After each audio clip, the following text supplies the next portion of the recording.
When you write, your tone influences.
Learn Blender 3D for free. Stop.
With the American Express Gold Card, every day is golden.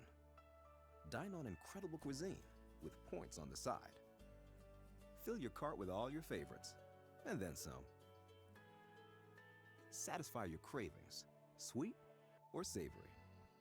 Make every day golden with the American Express Gold Card.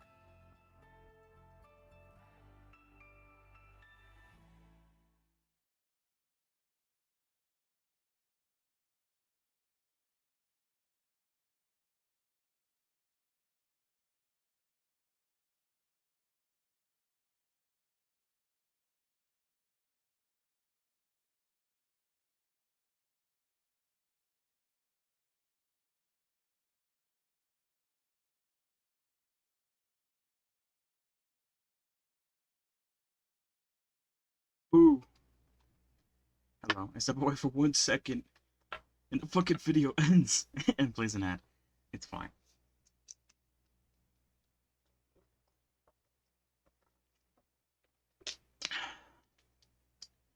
I went to go get water. Oh shit. Alright. Welcome back. I am back. Hopefully you all are doing good. I am doing pretty good too. I'm doing good. So yeah. Hello.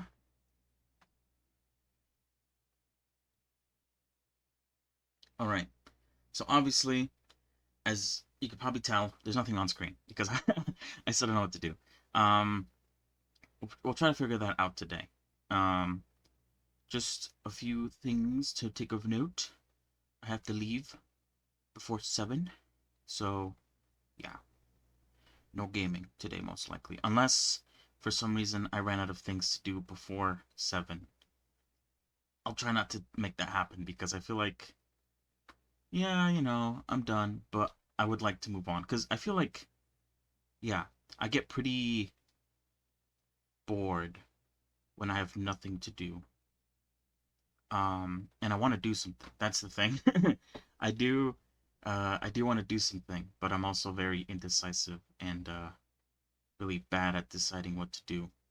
And it is kind of a bit overwhelming to start something new.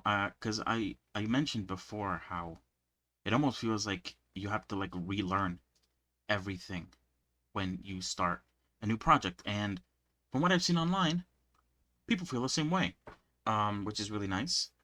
That I guess everyone in this sort of space struggles with the same issues when it comes to starting a new project. So that's cool. I don't have to worry that maybe it's just me. Sometimes it feels like that way. It feels like maybe I should remember these kinds of things. And I wouldn't need to like go back to a video and rewatch it. But it seems like everyone does that, so it's like whatever, you know? Okay. One thing though that I did want to go over, because this is in fact a Helldivers stream. I'm a Helldivers streamer, of course. If you didn't know. Um Not really, but today there was an update. A very interesting update. An update that I played a little bit this morning. And by a little bit, I mean one game. It was going to be 2 games, but then I crashed in the second one. And then I was like, okay, well, I have other stuff to do. And so I went to go do that other stuff. Um, so why don't we spend the first few minutes of today's stream going over what happened? Uh, so, things got buffed. Things got nerfed. Uh, and so yeah.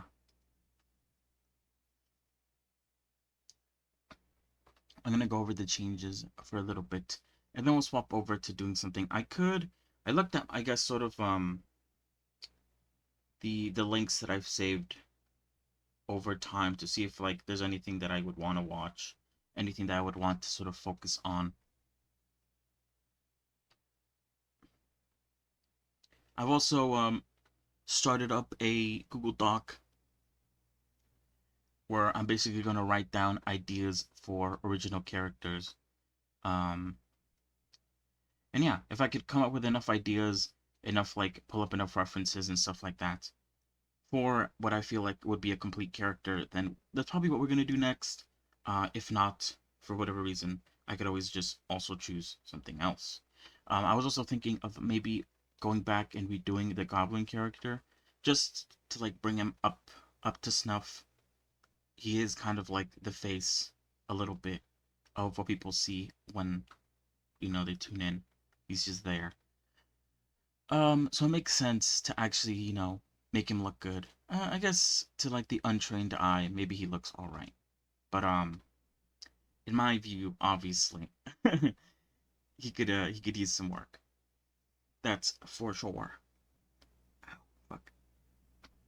So yeah, balance changes. Interesting balance changes. Okay, first of all, planetary hazards. Now I said I played 2 games. Both of them were very long missions. The 40-minute ones. I didn't experience any planetary hazards.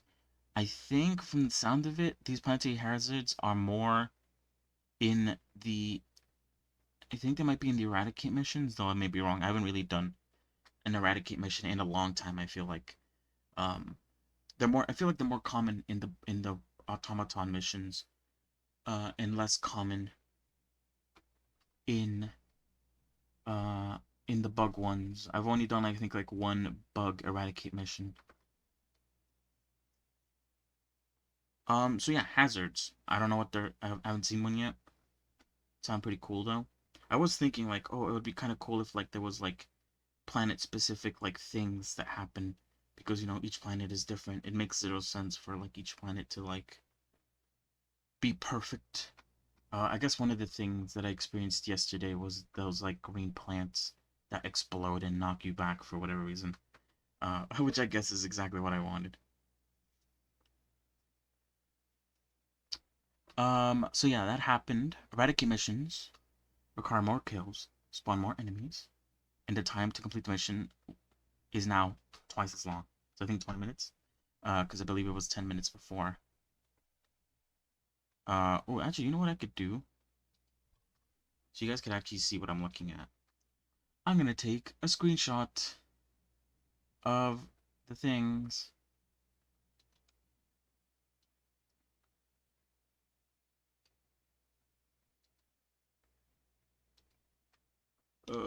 What is it? I'm gonna save it under download so I could delete it later. I'm just gonna call it patch.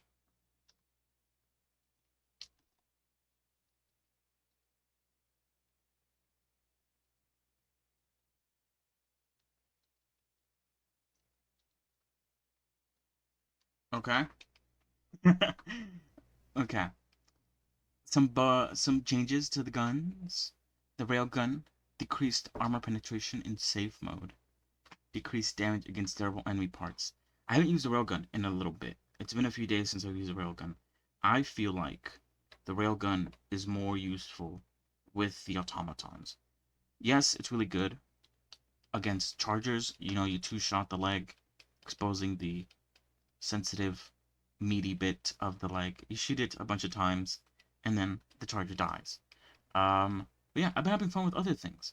Um, I will go into one of them, the arc launcher, arc cannon, whatever it's called. Because I have a few things to say about that.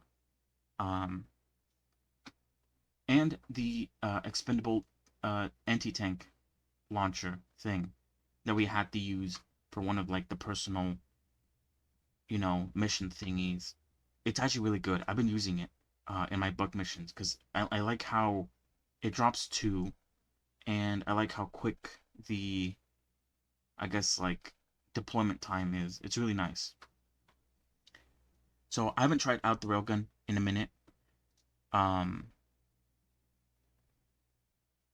as long as it's able to do some things that I basically got it for. I basically use it. Those walker guys, it's really annoying to get behind them. Being able to shoot through the walker little thingy to knock them out immediately is really nice. Um, yeah, I feel like it's just like an overall good gun when you go against the automatons. But yeah, I guess I'll be able to test it next time I load into an automaton mission. Um, and honestly, I use it all the time in safe mode, so I think this might be a good a good excuse to switch it off safe mode, and try to actually, use it as an actual gun. Flamethrower, increased damage per second by 50%. I was trying to use the flamethrower in the second game I played today. That was the game that I crashed at, so I didn't really get to see the potential of it. There was a video apparently of someone going like, "Oh look, the flamethrower takes care of the charger so easily." And then you look at the clip, and it like I don't even know how much of the ammo it used, but I'm pretty sure it used a lot of the flamethrower ammo. And it was an alone charger. I feel like it's difficult to sort of, I guess, gauge the effectiveness of a gun if you're just fighting like a bug alone on itself. Because in later difficulties, that's definitely not going to be the case. Laser cannon, I haven't tried it. I don't think. I think I tried it maybe once, and I was like, this is like, you could pick stuff up in the map, and I was kind of like, this is kind of ass. Apparently, it increases. They increased a bunch of stuff with it. Might try it out in a game. We'll have to see. Oh wait, I think I cropped out the other the major change. Yes, I did. The breaker. The shotgun that everybody used because it was so fucking good has been nerfed a little bit, or a lot of bit depending on who you ask. Um, Max size decreased, from 16 to 13. That's pretty large. I got to test it out today, and I was like, whoa, I'm running out of. It's already like there's already like very limited ammo with like the 7 clips you have, and so having less ammo in the set clips, you really do feel it. You feel the change. And the recoil, I didn't really feel the recoil. To be fair though, I don't really like hold down the button and let the shit spam. Um, I play it, I took a shot or two, keep running, shot or two, you don't really have a lot of time to sort of sit down, stand still and just shoot at bugs a lot of the times. The Punisher, okay, again, a weapon I was trying to test out in the second game that I played, which is the one I crashed at, so I didn't get to actually test it out too well. It is an interesting gun. I haven't used it even before the patch. It is kind of like a, pump action. You shoot, you pump, you shoot, you pump. So that took a little bit to get used to. They increased the magazine size, or I guess the ammo capacity, because it is like a pump, so you get to like, instead of reloading it, kind of like the the breaker, you could just slot in individual ammos, which is nice because then you won't ever waste any ammo by like reloading early or anything like that. And it felt pretty decent the little times I used it. Um, so yeah, I'm still gonna try it out next time I play. Breaker Spray and Pray. I don't think I've unlocked it, but I do want to unlock it at some point so I could use it. So I can't really say anything about like it is a buff. They buffed it, so when I do actually have access to it, I will say my thought on it. Energy Shield Backpack. Increased delay before recharging. Honestly, for me, at the difficulty that I play at, I did not really feel a difference. Um, kind of. You definitely feel like, I guess, less invincible with it on, because it's like once it comes off, it's gonna take a little bit to come back on. Um,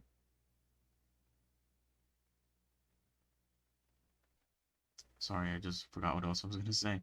I still think the energy backpack is a must-have in when it comes to like the bug missions, because those hunters, those little guys that jump at you with that like tongue attack that slows you down. Yeah, the energy shield blocks that attack. So as long as you're able to like kill them after they like hit you, you should be fine. So far, I think this change isn't that bad. I didn't really feel it. Um, Maybe in the other two difficulties above me, it's a lot worse. I don't know. Um, I don't really use the 380 and 120 orbital barrages, so I can't really say anything about them. They buffed it, so good change overall. Okay, now some of the fixes. I won't go over everything because I think like this top part here was the most major part. And the fixes and stuff, and the stuff that they mentioned after the fixes, where it's like stuff we know but still haven't fixed. I don't think it matters too much. This does matter though. Fixed armor rating values.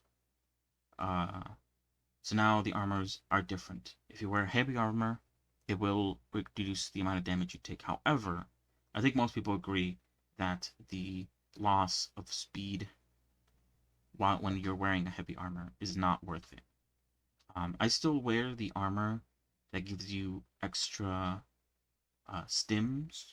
I think a couple extra stims, and it also increases like the amount of time that the stims are active. Um, that is good.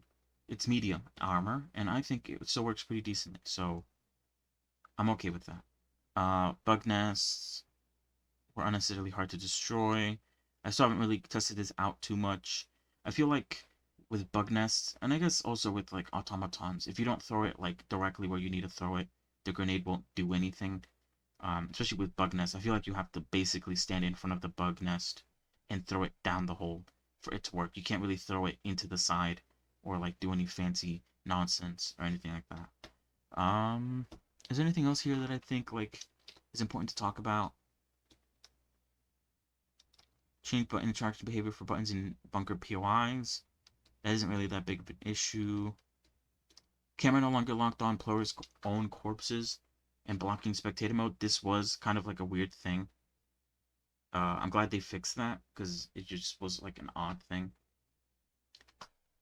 Helldivers now take fire from fire, gas, etc.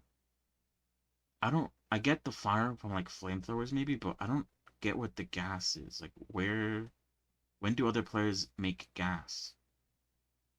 I'm not sure. But anyway, those were the changes. Kind of a random patch, I feel like. It happened this morning. Yeah, we're still waiting for the 14th, which is about like a week and a day away. Which apparently that's when they're going to add a mech suit. I think there's two mech suits if I remember correctly. One that has like is more heavy duty, and I think it has like rockets and stuff. And I think they're releasing the less like the weaker one, which I believe only has machine guns from what I've seen. But either way, it's gonna be sick as fuck. It's gonna be really cool to try it out for like the first time. If people like it, everyone will know by the first day if it's good or not, because everyone will be talking about it. They also released a blog post talking about their changes and what, the reasoning behind why they changed things. Before I talk about that though, I just want to say that I knew from before today that the arc launcher was a really fucking good weapon. Um, Today I played a game with these people. They had their mics on and stuff. And they were like, "Yeah, I saw a Reddit post today. Apparently the arc launcher is really good." And I was like, "Of course, I already knew because I do be trying stuff out." Um, and yeah, and I think I said that I think the arc launcher would be better with a buff, making it bounce more. But honestly, after seeing like 4 people in one team having an arc launcher and just like destroying, the arc launcher is getting nerfed 100%. There's no it has unlimited ammo. um the charge up is really fast, and it two shots. I think like those armored bugs, the defenders, it two shots in the head and their head comes off, and sure, they can walk around a little bit, but they will die at the end. So I think the arc launcher, mark my words now, is getting nerfed in the future. There's no way they're gonna buff that thing. I feel like people have found out that it's actually really fucking good, and it's getting nerfed in the near future. I don't know. Maybe in the next update. I have no clue. That's just what I think. TBH.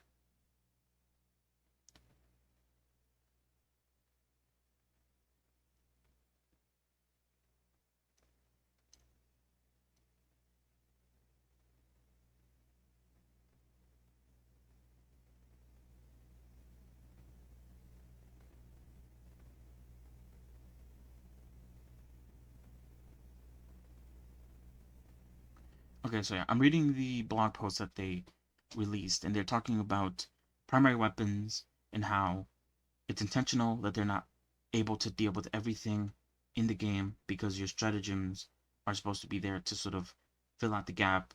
I can understand that, but it also takes like minutes to get stratagems back. So like if you play, I've definitely seen missions where there's multiple Bile Titans, and you use one stratagem to try to take one of them out, and then there's 4 more. Like, are you supposed to wait 2 minutes to take out the other one more? But by the time more spawn, I feel like I get the logic behind that. Yeah, unless you use the uh dispensable anti-tank, in which case you'll get the stratagem back in like a minute or so. Um,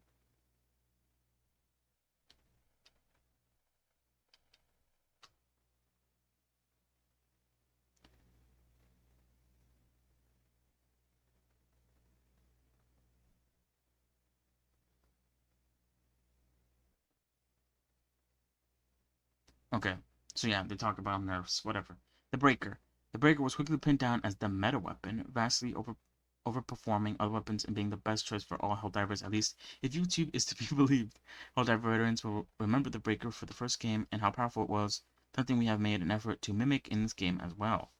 When we looked at the Breaker and the data we have on its usage, it painted a picture of a well-liked weapon that was great at killing chaff, and generally had a few more kills than other weapons.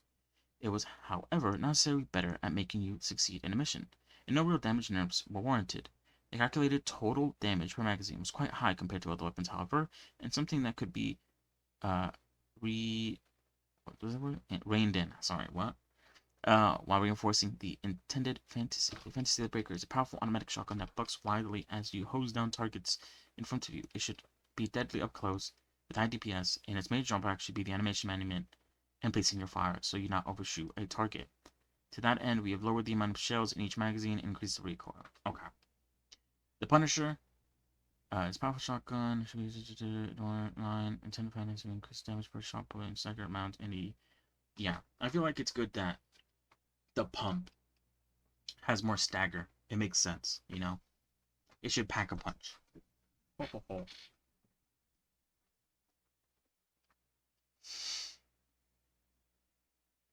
Is it the Breaker? Spray and Pray was intended to be an even wilder, more point and destroy version of the regular Breaker, something we're pacing yourselves with, or would be even harder. A shotgun that requires you to get closer, but in comparison have higher damage potential once you get close. As many players commented, however, it was mostly good for tickling anything larger uh, than a scavenger. To help it closer to the Phantom, you increase the armor penetration and increase its rate of fire, and increase the amount of shotgun pellets of each shot. Compensate for this firepower, we reined in the magazine capacity from 32 to 36. Okay, that makes sense. I mean, haven't even played the gun yet. I think it's like 2 pages away from what I can get. So, yeah.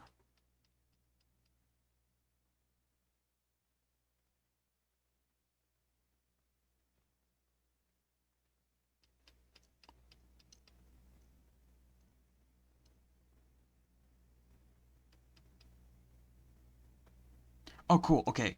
So apparently in the blog post, they changed it so that the safe mode is capable of penetrating medium armor, such as automaton scout walkers. That's what I cared about. Okay, that's what I used it for. I used it to take care of automaton scout walkers because it was really annoying to get behind them to take away the rider. But more heavily armored enemies like chargers and bow titans. For those targets, you must run in unsafe mode and charge it. In addition, we reined in the railgun's ability to damage massive body parts, meaning to get any real effect out of it, you must score hits on heads and other weak points. Okay, makes sense. It is, I guess, it is more like a designed to be more of like a kill thing instead of like, you know. But yeah, I'll still have to see what the changes are all about. But so far, it seems like, just run it on safe mode, and then like you're pretty much good. Everything else I don't really care about. Flamethrower, um, laser cannon, shield backpack. Oh yeah, shield backpack. Your backpack is safely at the expense of a backpack slot. Unfortunately, the safety offered by the shield backpack was a bit too great, especially allowing you to ignore many mechanics that contribute to the fun of hill divers, such as knockback, shockwaves, and giant explosions obliterating you and your friends. To that end, we've increased the time the shield needs before it starts charging, if not broken quite significantly. Wait, what? Oh. It essentially means that you can't hide behind a rock for 5 seconds to get your shield back to full. Instead, it will be a degrading health bar until it breaks. When the shield breaks, it will take longer to regenerate than before, but will significantly shorter than if it has not broken. To compensate for the extra times, the regen speed of the shield itself is near instant to max HP. What? I don't get that too much. There's only a partial solve in our minds for the shield backpack, but it should bring it out of the must-have meta it has filled currently. I still think it's a must-have. not to make the devs nerf it more, but it's nice that it stops slows. I think that's the only reason why I like it. Um, and it also blocks attacks from the little shits that just so happen to get close to you, and you don't want to waste a bullet to shoot each and every one of them. Um, that's why I like it. The fact that it blocks slows is the reason why I use it. Because without that, the hunters and even the stalkers would be really fucking annoying. Because being slowed, especially in the bug missions, is like a nightmare. You don't want to be slowed in that place because they do be swarming you. Okay, that's it. Oh God, I didn't expect to talk so much, but I guess that makes sense. So yeah, those were the changes for um Helldivers 2 that came out this morning. Very, very interesting stuff.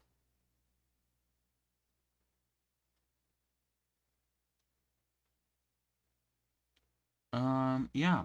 I'm interested to see what else they decide to buff and debuff in the future, you know?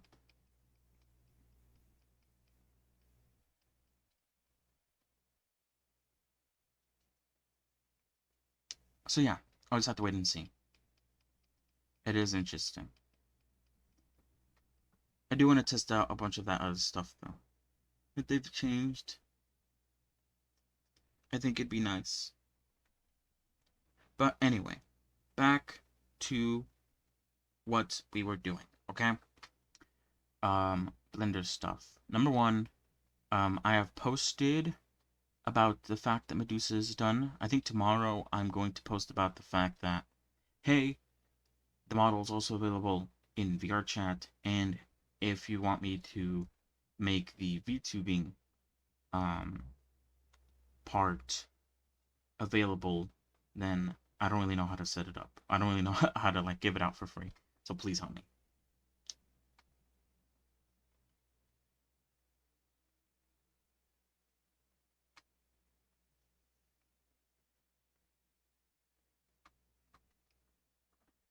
So yeah. I think that's it for the things that I had in mind.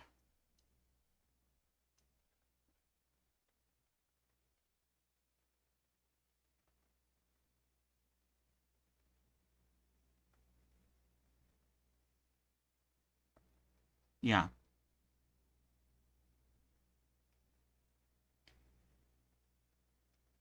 Alright, so now we switch gears over to what are we doing now?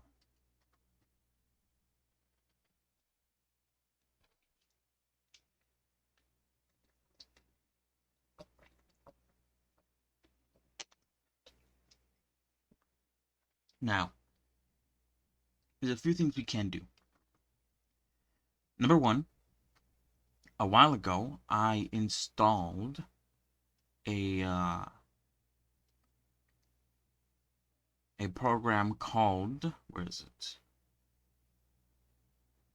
Wait, where actually is it? Is it not on? Maybe I didn't make a shortcut for it. Hold on.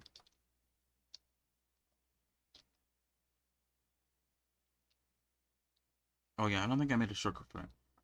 I downloaded a program called StreamerBot, which allows me to link a bunch of different things together in the background so that different applications can communicate with each other. Things like, I think, I haven't seen any videos about it. I know like the very basic stuff about it, but I believe it allows you to link things like Twitch to OBS, Twitch to Warudo, and stuff like that. So it is nice. I thought I downloaded it though. But it doesn't. Only the exe shows up. I mean, I could do that. Hold on.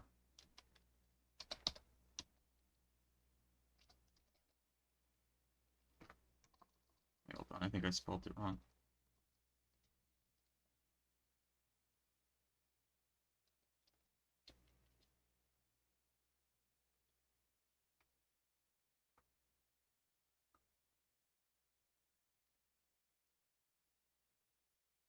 Okay, well that loads up in the background.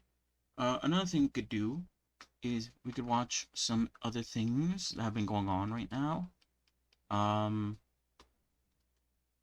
have a video by Joey in which he remade the meme maker in Blender, and it's free. I don't really know about that one. It is cool. I think I would want to watch it for the sole purpose of making something like that. But yeah, I think that's about it. Joey does a lot of really cool stuff, so you know, I always keep an eye out for what he does. I do have another video going over StreamerBot, which I said it's like a little tutorial video, I guess. Which is something I would need.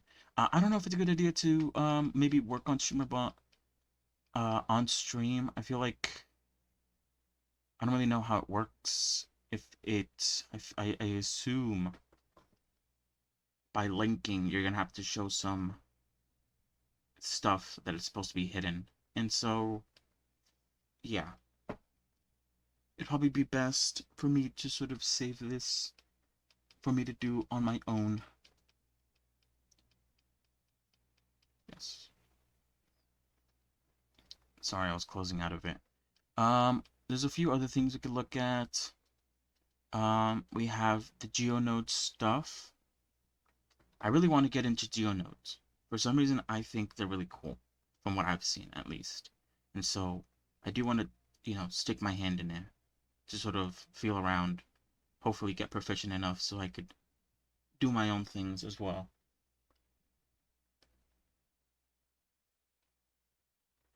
Because the videos that I've seen of things people have made with GeoNodes are really cool. And now, I guess the only question is, how do I do that, basically? Last time we did GeoNodes, I did a bunch of video tutorial stuff, and it did kind of like tickle my brain a little bit. And it made me go, oh, that's really cool. I wish I knew more, or like how exactly it works, instead of just like following a tutorial. I wish I actually knew what I was doing. So I can, do something similar, I guess.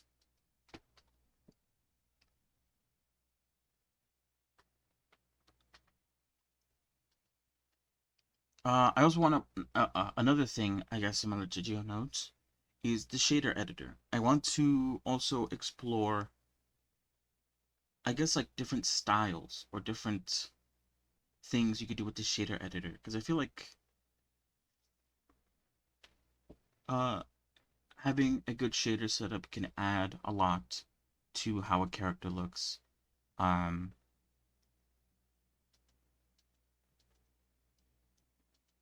And so I would like to watch some of those videos as well to see what else I can do.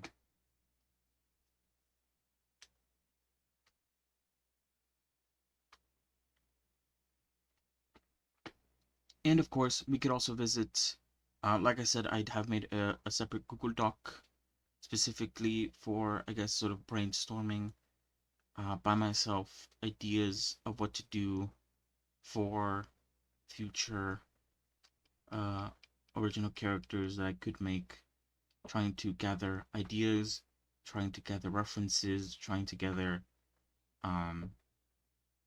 stuff like that.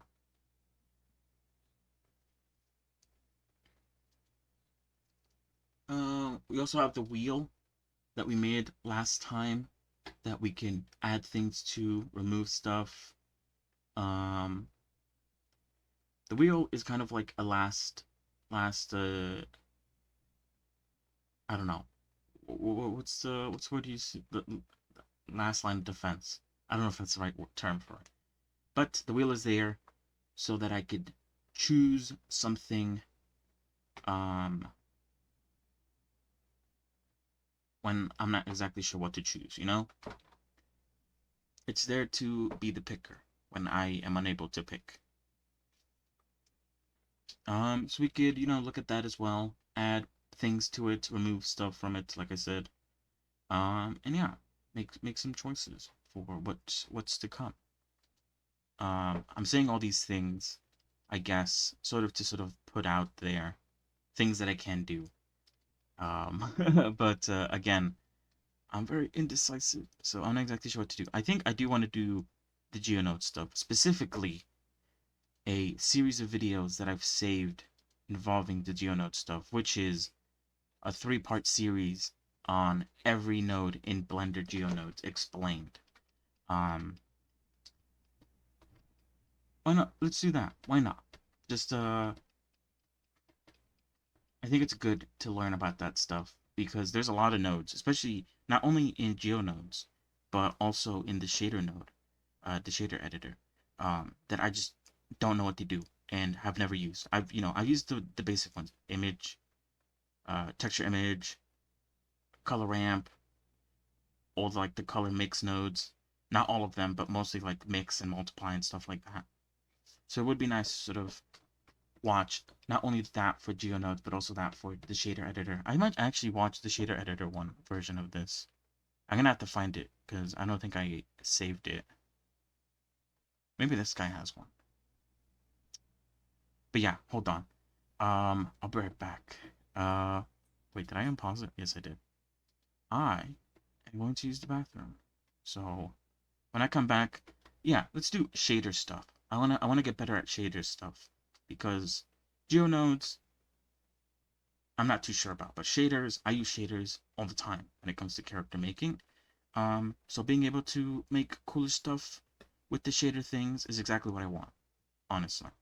So yeah, we'll do that in a moment, but I will be right back. So BRB.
Alright. Hello, everyone. I am back.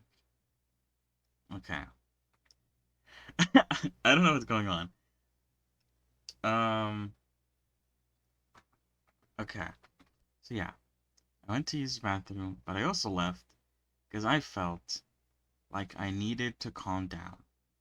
I have this weird feeling in, like, the upper part of my throat where, like, I feel like I need to speak fast. I need to, I don't know, get my ideas out there. And so I'm trying to slow down because it does feel, I don't know, it feels like I'm running to the edge of a cliff um at all times, and it does feel weird. So I'm trying to trying to slow it down a little bit. Um a weird feeling. Anyway, so yeah, like I said, I'm going to see if I can find a video like the one I mentioned, a video that goes over uh shader nodes.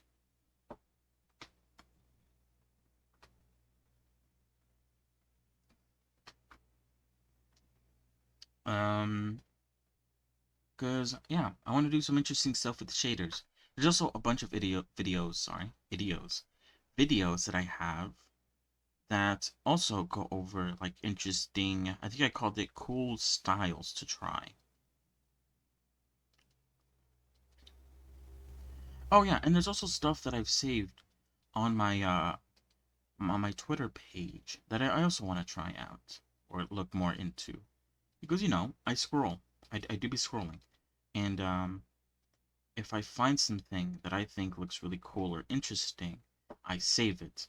Because that's how I do things, okay? I don't like things, I don't really retweet stuff. I'm like someone who likes to save stuff. I don't really know why. So hold on. Blender. Uh, every shader.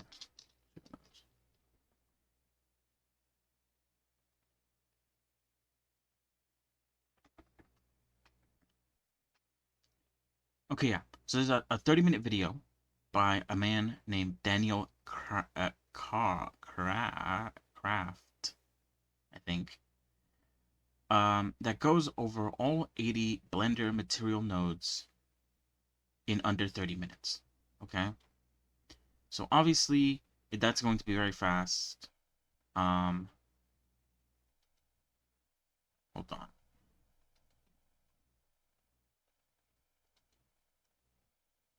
Oh, you know what? Someone made a playlist of 33 videos. Um, Blender shader notes they called it. This is by Melton Crates. So it includes stuff like nodes to noobs, level 1 guide to nodes, understanding almost all nodes in Blender, intro to shading nodes, top 6 Blender nodes to make any material, all about the color ramp node in Blender 2.9, Blender shader nodes for beginners, Blender shader nodes for beginners, values in math, nodes basic organic animation, Blender procedural nodes level 1, full course, that's 2 fucking hour long. How to make an animated material in Blender, procedural nodes, drawing with Blender shader nodes. There's 2 videos apparently for that. Well, actually, I think they're the same video.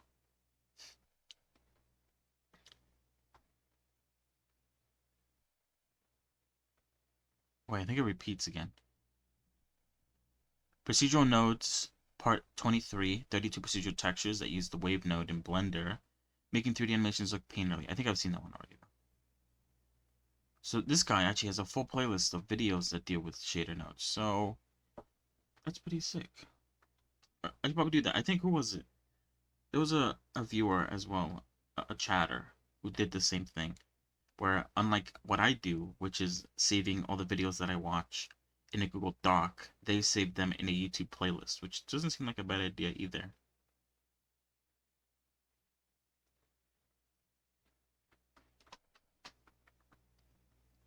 Alright, hold on, let me skip this ad.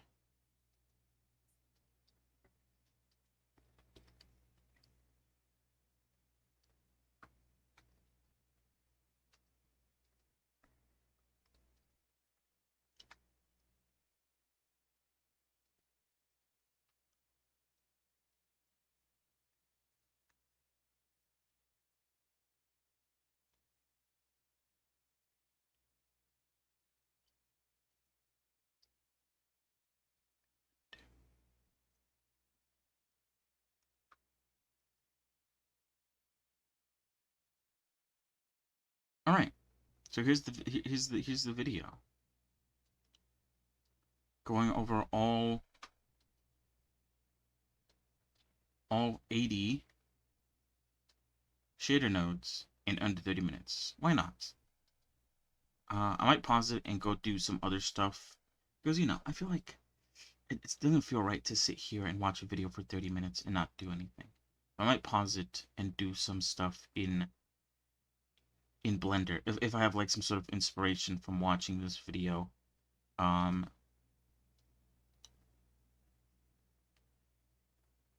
make it semi-big so you guys can see what I'm looking at, since it is a major focal point of what I'm doing today.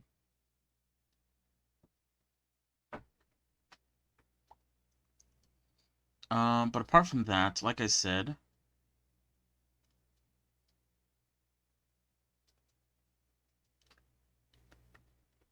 there's also some videos with like some really cool, where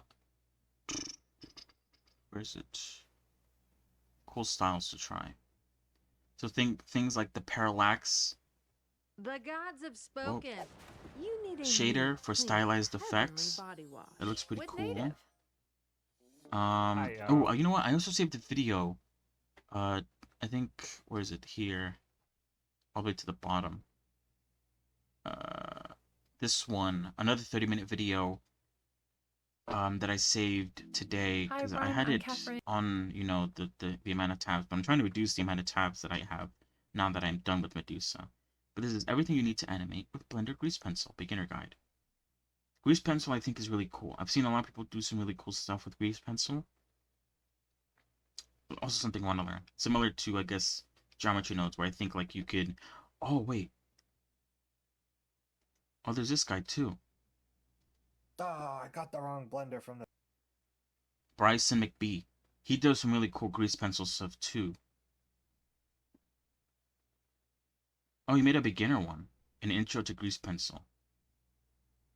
And then he has this one. Intermediate Grease Pencil techniques.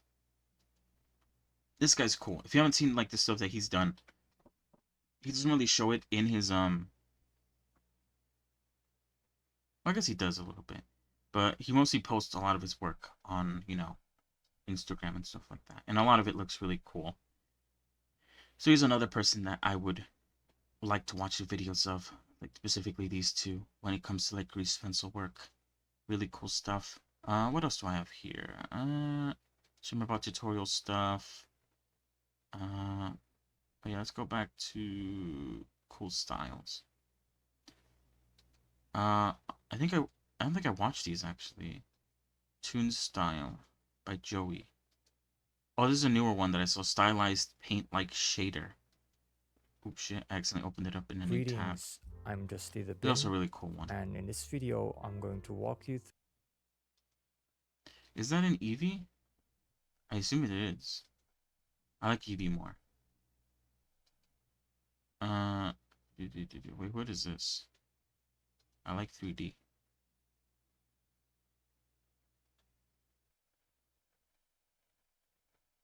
Oh yeah, he does a bunch of like anime shaders stuff, which I think was really cool, which I think is why I saved him.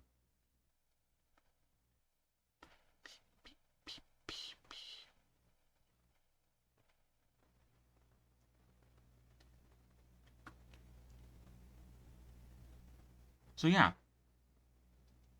I definitely want to experiment with different styles. I've talked about this before. How? Oh, I want to make art that looks like it belongs to me. When someone looks at my work, I want them to go, oh, I know who made that. It was this person, because I recognize the way the things look. And obviously that will require me to sort of branch away from what I'm doing right now, which is basically just, it is different, because I am following along from references and trying my best to sort of make something look as close to, I guess, like the original thing as possible. So it is a little different what I'm doing, but in the future when I do my own stuff, I would like to have a unique style that people can sort of glance at and already know. Sure. that that I made it basically. That's my goal. I think I would have. What would people say? I think I would have made it if that is the case. So yeah, let's start. Oh wait, what was it? It's this one, right? Yeah. Let's start here first. All 80 plus Blender nodes to explained in another 30 minutes. We might hop around to some of these other videos while we watch it, and maybe hop to Blender. Oh, look at this one. 2D art in Blender. No, never mind.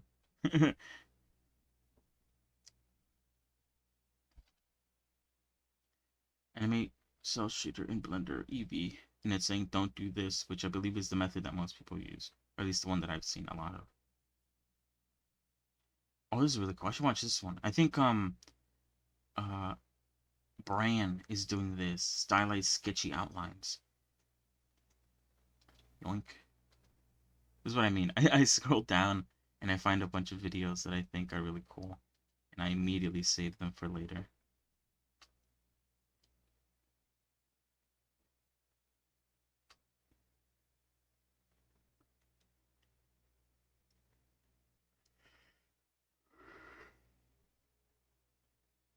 Okay, enough stalling. Let's actually watch the thing.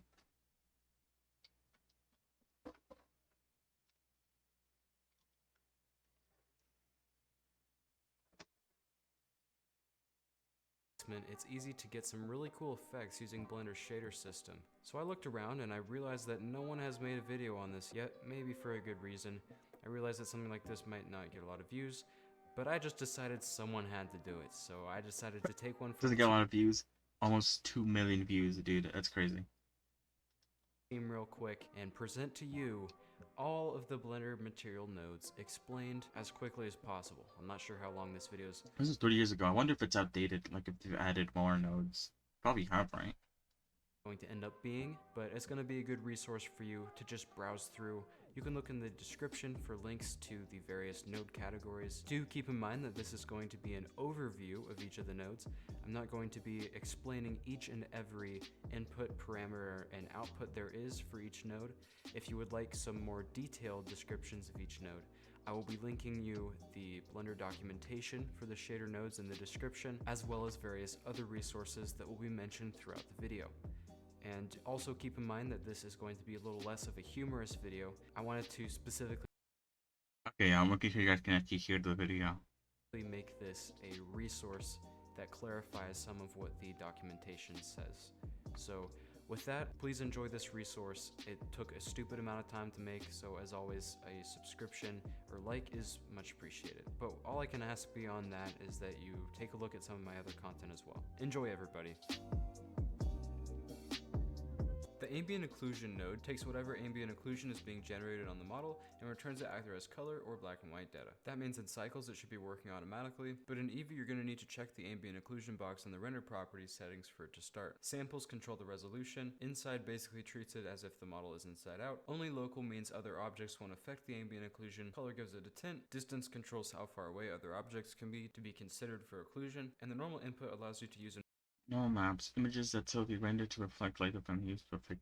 normal map that will also be included in the ambient occlusion. The attribute node is a testing node that allows developers to use attributes of models that they haven't created a node for yet. Most of these attributes actually do have nodes now, but you can use it to input things such as normals, vertex colors, and UV maps just by Which vertices are facing. Vertex colors that are assigned to vertices using vertex paint mode. typing in the name and output that as a color, vector, or black and white data. The camera data node returns data based on the camera, as you might expect. The view vector node shows you data based on the model relative to the camera's position. The view z depth displays a linear gradient based on how far away the camera is from that part of the object. And Oh, that's cool. the view distance does the same thing except with a radial gradient instead. Fresnel is an algorithm that determines where light should be reflected and where it should be I feel like I've watched this already. This feels familiar. Have I watched this already? Hold on. I don't see it in my list of things. Hold on.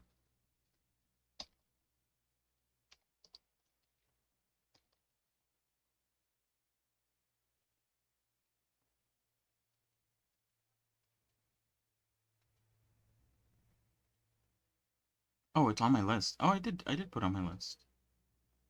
Oh, apparently I haven't watched it, but I think I have watched the beginning of it because I recognize the bird he's using.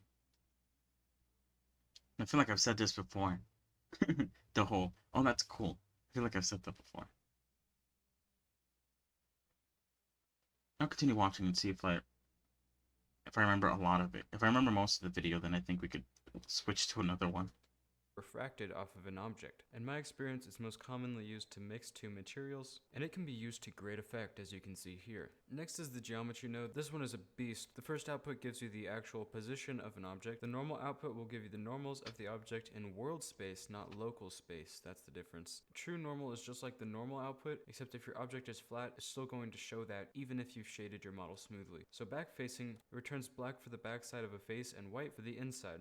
Hair info does exactly what you might expect. It can tell you whether something is a strand, where the ray intercepts with the strand, the thickness of the strand, and even return a random value to maybe randomize the hair color and things like that. The layer weight node is similar to the Fresnel node, except it has a few more options. To start, we also have this facing output that is similar to Fresnel, except it has a more linear fall off. Additionally, it's much easier to work with when you're using a 0 to 1 scale instead of the alternative. If you're into tricking the renderer, the light path node is for you. Starting with the is camera ray, this will show you if what you're looking at is a direct view of the camera or a result of a reflection from another object. And this could be useful, let's say you wanted to remove extra detail from the reflections in your scene to save you some render time. Well, that's what you would use. Shadow ray does something similar for shadows, diffuse does something similar for diffuse, glossy. This one is singular ray, actually has to do with how sharp the glossy will be. Reflection is pretty much what you would expect. In this case, it's actually going to be the exact opposite of the is camera ray. It will show you when something is the result of a reflection or if it's a direct view of the camera. Is transmission ray does the same thing with transmission. The ray length returns data based on how far light travels between each bounce, so if I pair that with a transmission, you'll see that it becomes darker the shorter the light bounce is. The ray depth gives you access to how many bounces a light ray currently has. This could be useful for things like optimizing glass, and the other depth outputs do the same thing, return the number of bounces with various different types of shading. Object info node. Location, as you might expect, tells you the location of the object, randomize UVs and things like that to avoid repetition. Color gives you the object's color. Object index gives you the pass index in the object panel. Material index gives you the material pass index down in the settings of the material. And random is probably the most fun because it'll give you a random value for each object, meaning you can give it random colors and things like that. Particle info. So the particles are numbered and the index gives you the number of the particle. The random output will give you a random per particle value. Age shows you how many frames the particle has been alive. Lifetime gives you the number of frames it will be alive. Location gives you a vector of where the particle is in space. Size gives you the size of the particle. The RGB node is pretty simple. It just returns a color value that you choose with this color wheel. The tangent node is great for creating a custom tangent for an anisotropic BSDF. Further customization can be made in the anisotropic BSDF, such as rotation and the amount and color. But with the tangent node, you can control how it's projected onto the surface, such as with a normal cylindrical projection, or you can actually use a UV map. The texture coordinate node helps you define where a texture should be placed on an object. The generated output is used when maybe you don't have UV set up and you want something to be done quickly based on the size and shape of the object. The normal output can be used to determine which side of the object you're looking at. If you run it through a separate XYZ node, you'll be able to control it, say from the side, the top, or the other side. You could use this to swap between two different materials and say add snow to the top of your objects or things like that, or dust. But do remember that this is local space, not world space, so it's not going to change if you orbit it around. The UV output will control the texture based on the UV map you've created for the object. The object output is very interesting to me because you can use this eyedropper here to select something that you have in your scene, and then you can control the texture based on the rotation, the scale, and the position of that object that you chose. The window output is similar, except it uses the Interesting. What was that again? of that object. And it's interesting to me because you can use this eyedropper here to select something that you have in your scene, and then you can control the texture based on the rotation, the scale, and the position.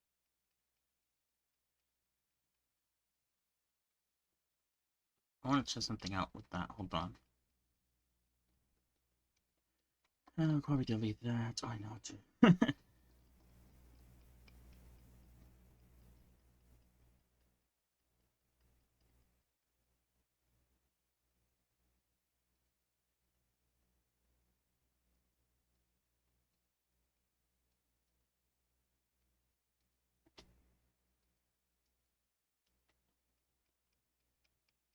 I understand you can't see anything that I'm doing, but hold on.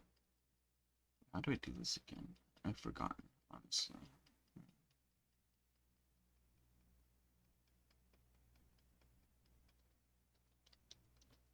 Why not just do this?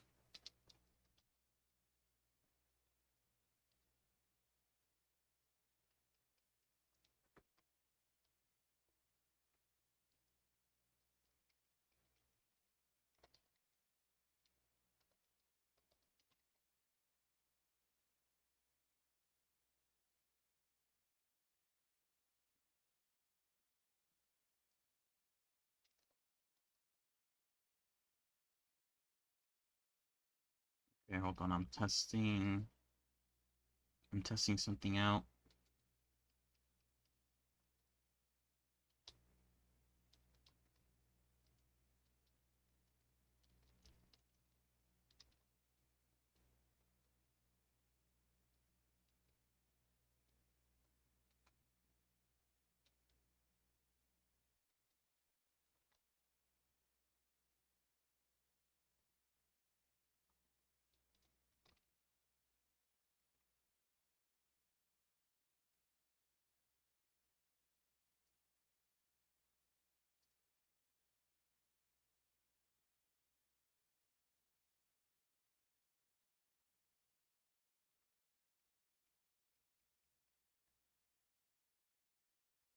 Hmm.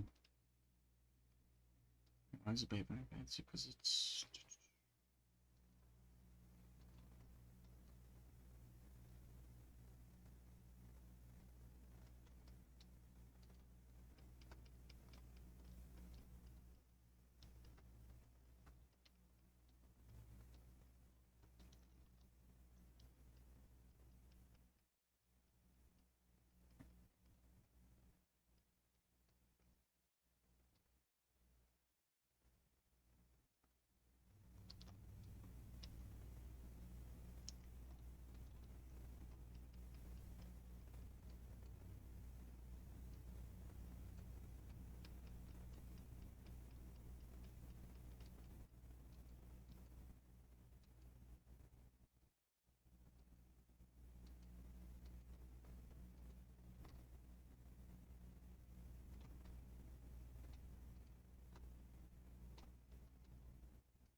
I kind of got what I wanted. I mean, I could show you guys what I was trying to do. But I was trying to use what he did there, use an axis to control something. So I just made a dot in the middle of a black sheet, and then I just basically... Well, it changes based on the viewpoint, but I guess that's because I set it up to camera. But if I move it, it goes around the UVs. Except on this side. It breaks if you try to do it on this side. Well, obviously the camera doesn't.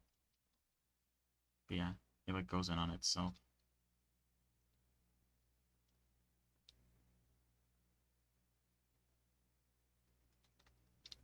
Yeah, I don't know what you could use that for, but I thought it was yeah, I'm trying to get it to work by playing around with the settings a little bit.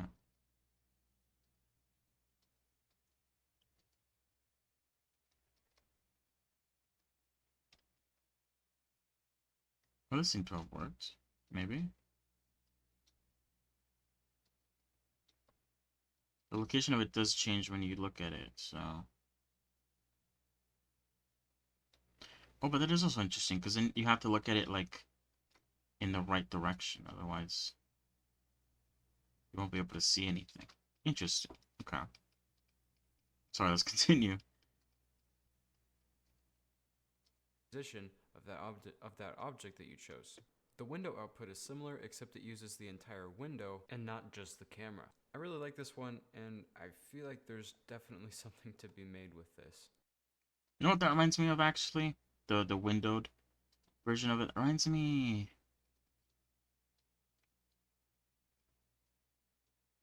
Hold on, does that work with this? Oh, wait, hold on.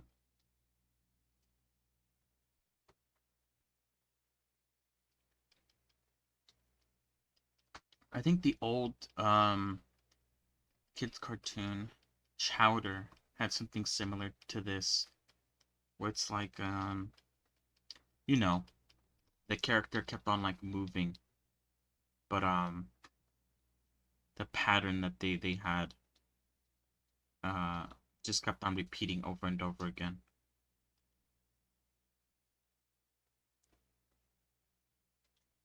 That's what it's like for me. That's what I think of when I see that. Interesting. The reflection output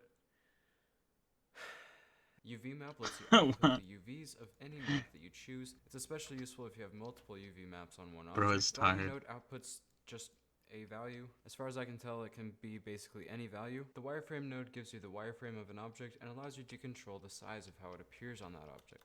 Since we're working with material nodes, there's only one output node that we need to care about, and that is the material output.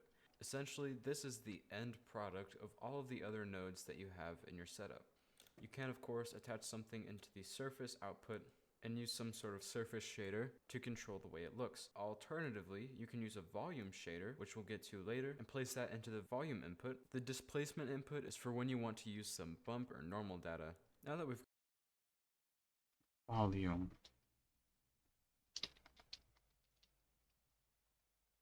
Oh shit. I put volume wrong. I put volume. Oops, that's not what I wanted. Oh, wait, hold on. I think I need to sneeze.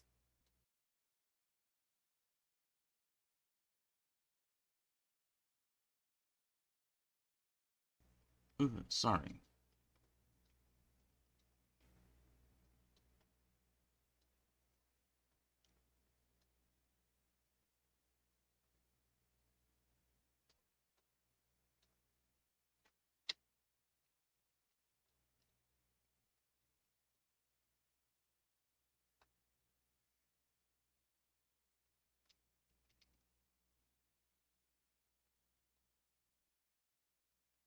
Oh, oh. Let's see what's going on. I don't really know how to use the principled volume, if I'm being honest.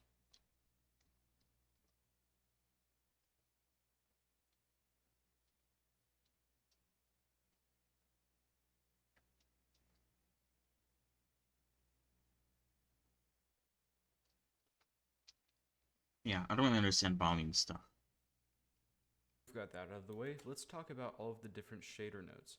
The first is add shader. Essentially, it's going to just add any shader data on top of any other shader data. For example, if you add a diffuse and a glossy together, you could get a nice porcelain or ceramic material. We've talked about the anisotropic BSDF before when we talked about the tangent input. I think the best way to think about what this shader does is to think of the bottom of a kitchen pan. It's one of the only places I've seen this kind of effect. What's it called? Anisotropic.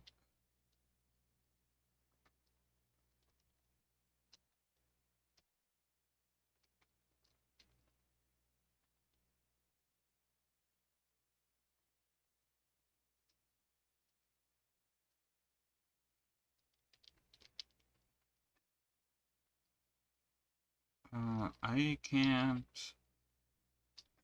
I can't seem to find it. It might be like one of those, like, nodes that are only available if you switch over to cycles.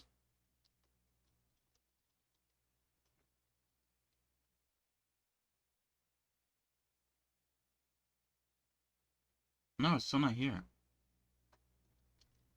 Wait, what did you say? It's gonna be under... What now?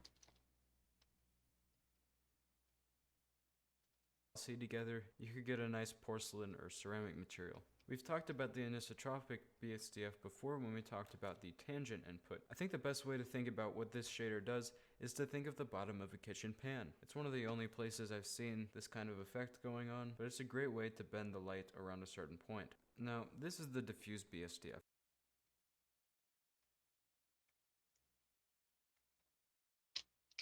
Use BSDF.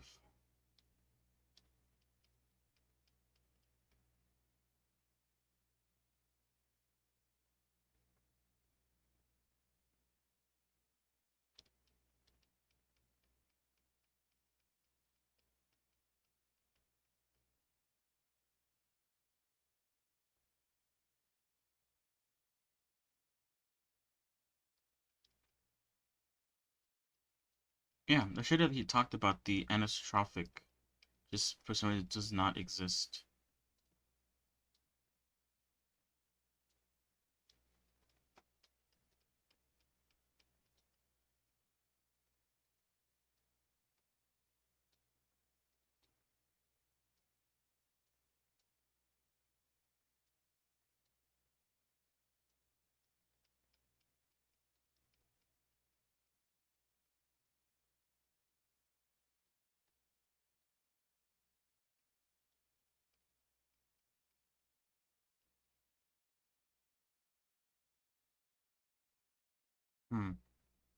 Let's continue.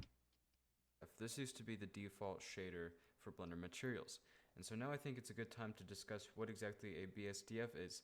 It's called a bidirectional scattering distribution function, and essentially what it's meant to do is calculate how light rays should interact with the surface. The diffuse BSDF does it much differently than something like a principled BSDF. This is now the default for Blender, but we'll get into that a little later. In the diffuse BSDF, we have a color input, a roughness input, and a normal input. The color, as you might expect, adjusts the color of the surface. The roughness adjusts how precisely light rays should be reflected off of the surface. And the normal input allows you to use something like a normal map. For most practical uses, the emission shader turns any surface into an emissive surface. You can use a color input to change the color or maybe make it some sort of texture, or you can use the strength to adjust how strong the emitted light should be. The glass shader also works how you might expect, turning your object into glass. The first parameter is the distribution function. These are the same options that you have with the glossy BSDF. Most users will not have to worry about these. Next, you have a roughness input, and this determines the sharpness of the refraction. Imagine it like this. If there's a sun or a light ray coming into the glass like this, with a roughness of 0, it's going to hit the surface and then bounce straight through. However, if the roughness is something like 1, it's going to hit the surface and then scatter throughout. That's kind of how you can imagine roughness. And as you can see, this is the result of all of that light scattering. The IOR is something that we call index of refraction. You see this option in a Fresnel node as well. It tells the light at what angle it should pass through. For instance, if you have an IOR of exactly 1, it will be pretty much a perfectly clear object because the rays are literally passing right through. Oh, The default interesting. is 1.45.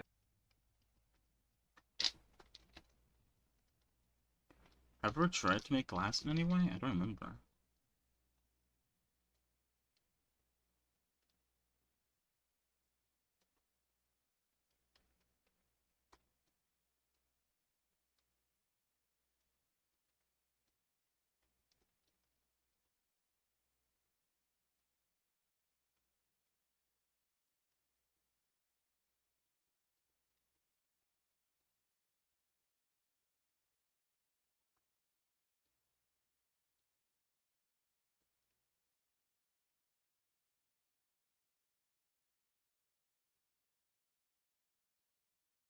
I don't see a difference, at least from what I can see here. Maybe because you have to be in cycles. Let me switch to cycles.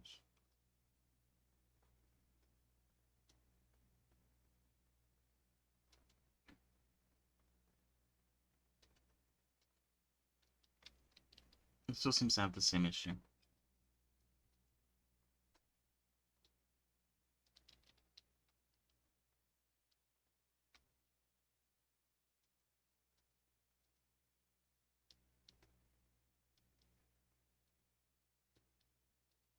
Okay, let's continue. But you can adjust this if for whatever reason you felt the need to. The hair BSDF is what most people used to use for hair simulations. You can of course adjust the color and all of that. However, it has most recently been nearly replaced by the principled hair BSDF, similarly to how the diffuse BSDF is now to the principled BSDF. The holdout node is something that you don't hear talked about a lot. What if I told you that there's a Suzanne that is visible in this scene? Hey, do you want to find your style? Let's go! You've heard it. Yeah, it's not visible. You can only see it if you turn the scene like this. That's right. What the holdout shader does is turn the object into what is essentially an alpha mask. So you could mask out other objects. You could do really whatever you want with this, and to make sure that it works, turn the film to transparent and the render properties, and that's pretty much what most people will use this for. The mix shader is used to mix two different shaders together. You've got this slider, which will determine which shader has more effect over the other. As you slide it towards the left, it will use the top shader more. As you slide it towards the right, it will use the bottom shader more. You can, of course, control this with any type of black and white data. One of my favorites is the Fresnel input node. If we plug that into a viewer, we can see exactly what that data looks like. And now you know about what IOR is, so you can change that to whatever's appropriate for your scene. The principled BSDF node is truly a gift. There are so many different options, it's almost impossible to talk about them all in detail without going far over time. As you might imagine, the base color is again the color of the surface. The subsurface has to do with subsurface scattering, which we will explain later as it has its own node actually. The metallic will adjust the metalness of the surface. Usually though, this should be 0 or 1, and you'll see if you use a metallic texture that those are usually very polar black and white. For the average user, specular means how much reflection is possible. For example, if I took the roughness all the way down but the specular is at 0, we're still not going to see any reflections. However, once I turn the specular up, now we can see all those nice reflections. Roughness works similarly to how it does literally everywhere else. If you turn it down, the surface will be less rough and provide sharper light reflections, and conversely, when you turn it up, it will scatter more light, reducing the sharpness of the reflections. We've talked about anisotropic already. Sheen is used mostly for cloth-like materials, and it has to do with the way that the light interacts with the edges. Clear coat is going to add a nice glossy specular layer on top of everything else, and this is really useful if you're making anything that has to do with paint, specifically car paint or boat paint. Here again we have the index of refraction as well as a transmission slider that can turn your material into a glass-like object. We also have an emission input to turn your object into an emissive surface. I personally like to use the emission node over this emission input simply because I have more control over the strength of the emission in a more convenient way. With the alpha slider you can adjust the transparency of the object.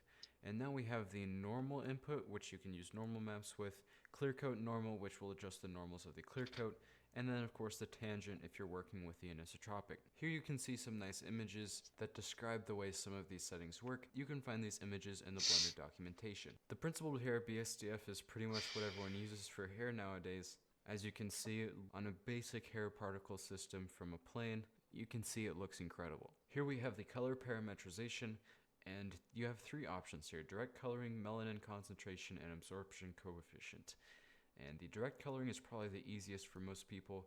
You can pick pretty much any color, and it's going to try and choose the necessary absorption coefficient to make it work. If you want to take a little more technical approach to it, you can use melanin and melanin redness, and all of these melanin numbers mean something. So 0.25 melanin will be a very strong blonde color, while black hair would be a melanin level of 1. You can tint it certain colors with this, but the more melanin you have, the more difficult it will be to do this. The next one is absorption coefficient, mostly for technical users. I don't think many of you will be using this, but you can read more about it in the Blender documentation. Next is the principal volume node. You can use this for that's what I'm looking at. You can use this for things like smoke. The refraction BSDF is used, you might expect, for refractions. I want to learn more about it. To be used on its own. You should be combining. I should look for a specific video about it instead of specifically this one, since he's just going over it. Combining it with things like glossy and transparent shaders if you want to, for example, create a custom glass setup. This next one is subsurface scattering. Essentially, light doesn't go straight through or bounce straight off. It will bounce around internally before leaving. It's useful for things like wax or skin or marble. The Toon BSDF is used to create cartoon light effects. Keep in mind that this is not what you're looking for if you're looking to create some sort of cell shaded effect. Translucent BSDF for most users simply increases the ability to see through some of your objects. The transparent BSDF, on the other hand, allows you to see through them entirely. The Velvet BSDF is used for fabric-based reflections.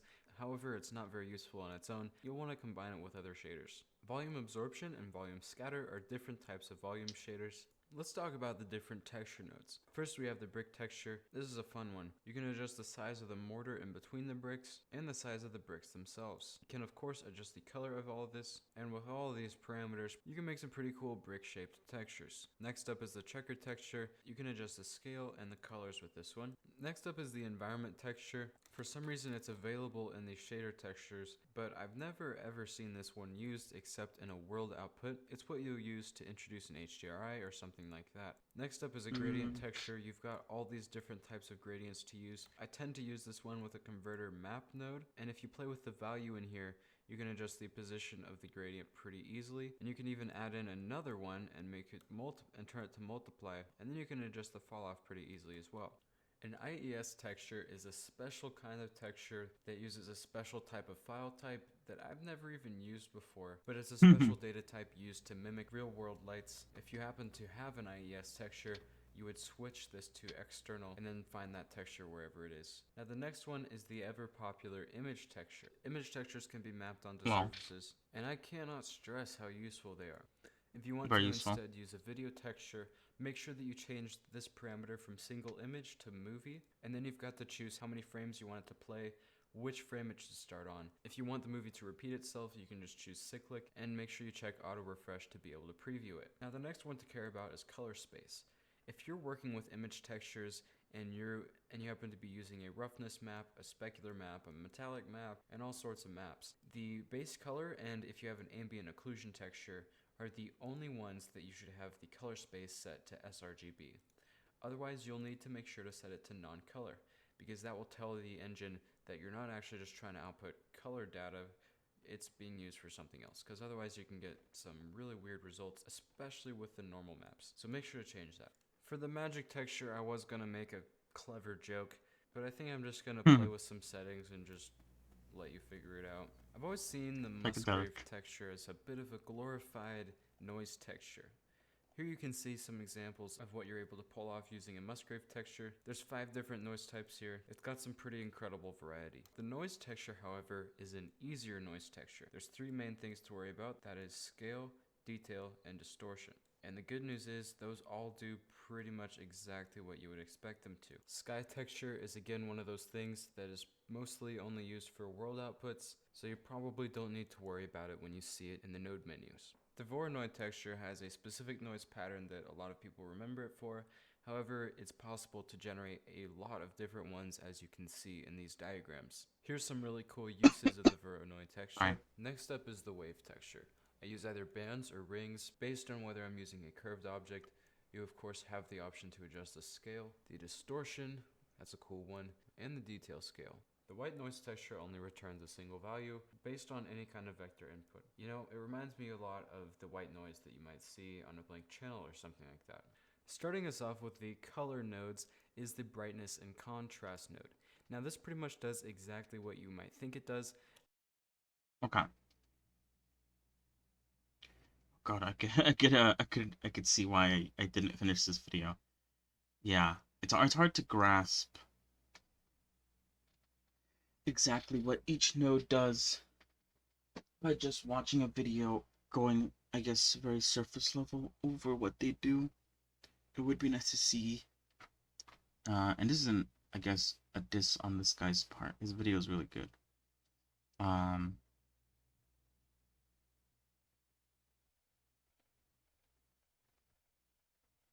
It would be nice to see each shader in action in some way. Obviously, some of them, like, you kind of need other shaders to sort of get the full picture, but you know what I mean.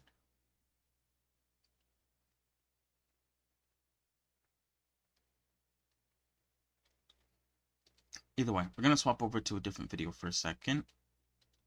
Just so, like a palette cleanser, because I was kind of... I don't know why. I was falling a bit of sleep. My name is Arjun Mahesh Kumar. I'm I don't a know why. software Maybe market I'm tired. architect here I don't know. at ASM. Hello, everybody. God, this video is also like 30 minutes long. This one seems cool though.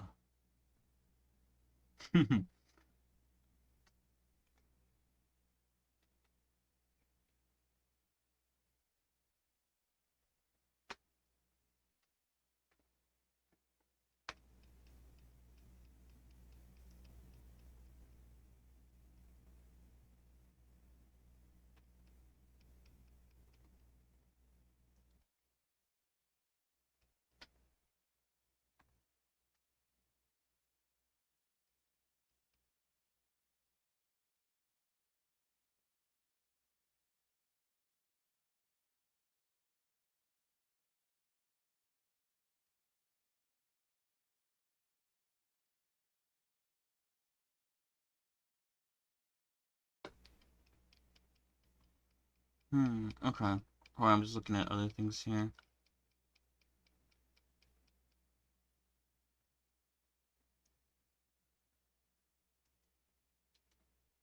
Why not?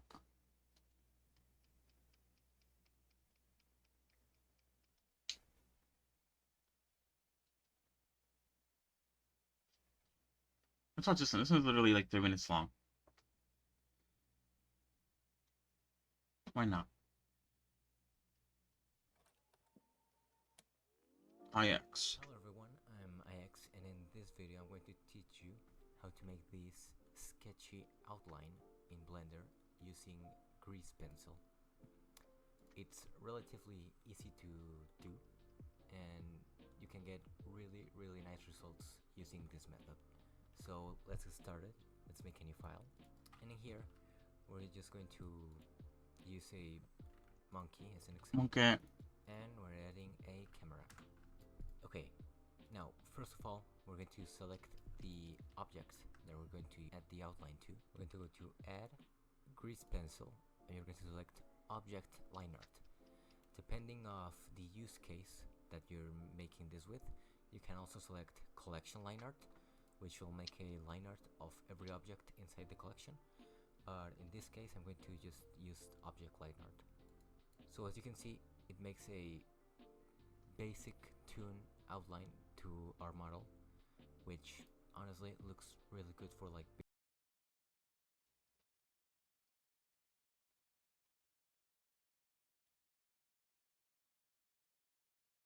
This pencil object line art.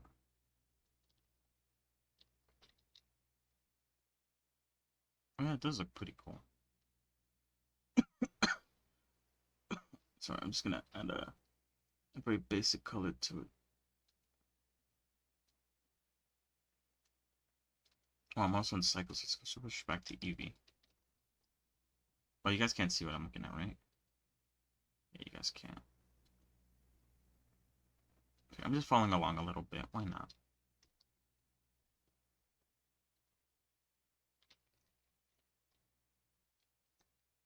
Okay, I just wanted to see if like deleting the camera fixed anything or changed anything.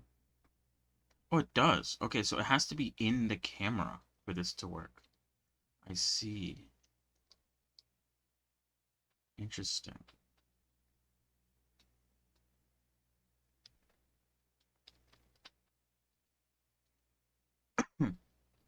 basic things, but how to make it like look sketchy. So first of all, decrease the line thickness as I just did. Then we're going to add a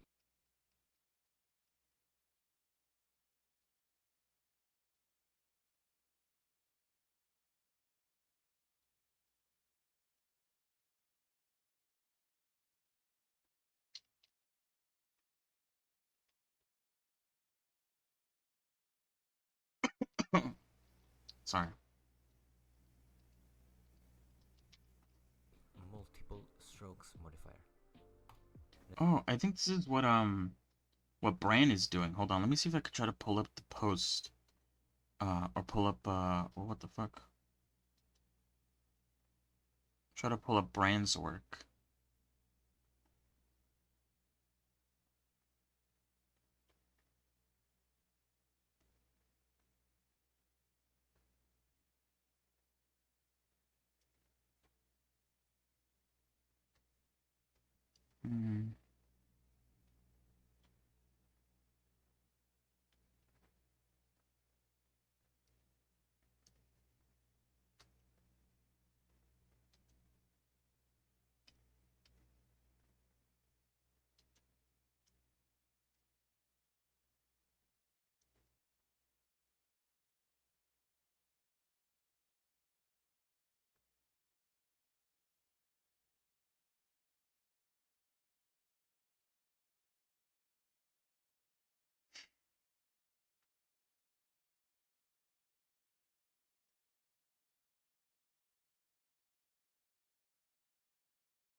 Sorry.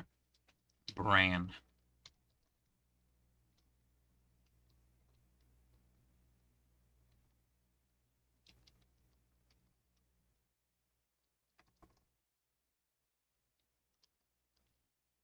I don't think I spelled his name right. Because I don't think I've saved something from him recently, have I? I don't believe so. Oh no, I have. Okay, cool.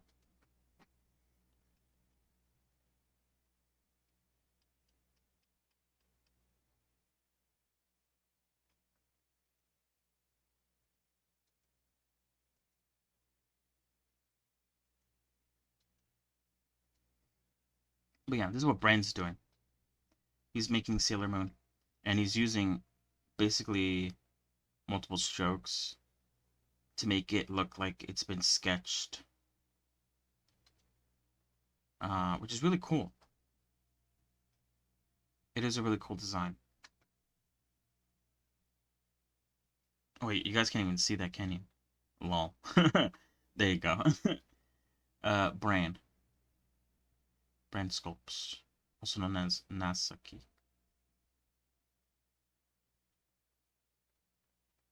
But yeah, look at his work. Really cool stuff. It has that really like, I guess like rough sketching to it, which looks really nice, in my opinion. But yeah, it's basically the same thing. Where were we? Hey guys, welcome back to. Oh god, I have so many tabs open again. Alright. As you can see, it adds 2 extra layers. Okay, so multiple strokes. Look at that. Looks wild. That's pretty cool though. I wonder what happens if I hide her. Oh, that is really cool. Oh, I wonder what I could do with that, honestly. Can I... Oh, duplicating it for some reason broke it. Oh, what?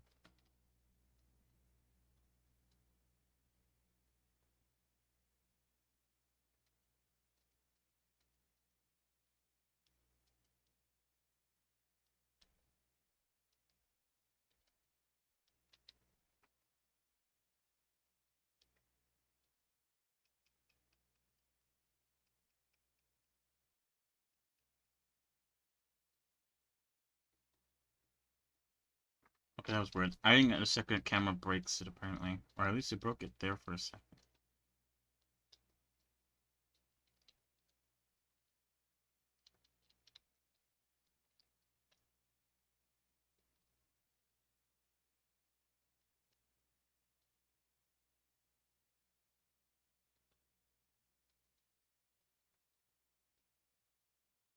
Yeah, I think it only works on the with the camera that's being focused on right now.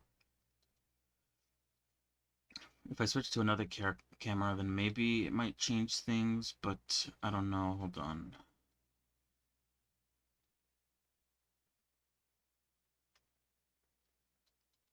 It does, okay. Oh yeah, it works off of the active camera. Interesting, okay. Good to know.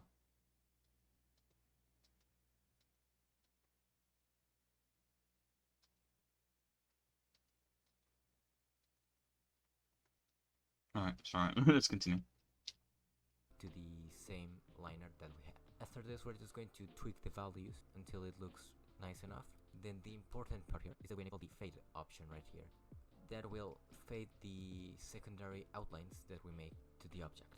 So for this, we want to just use basically random values, whatever looks decent enough for you. So as you can see, we now have multiple strokes in the same outline. So next. Okay.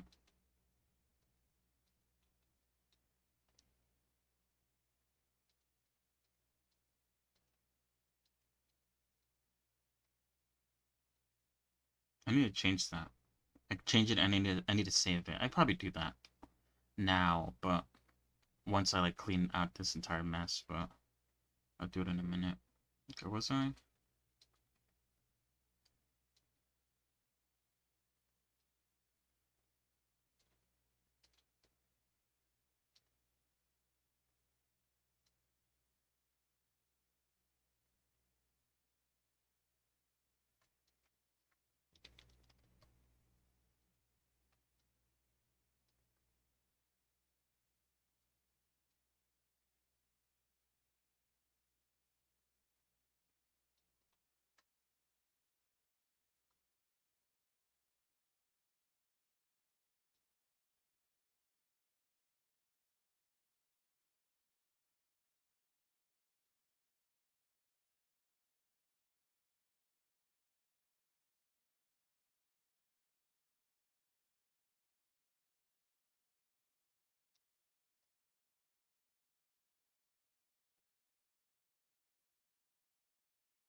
Let's see. Okay. I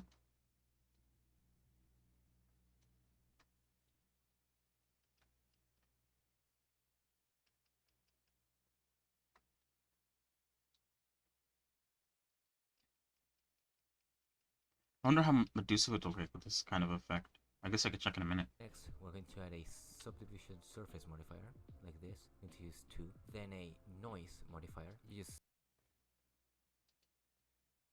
Okay. So subdivision surface modifier. And a noise.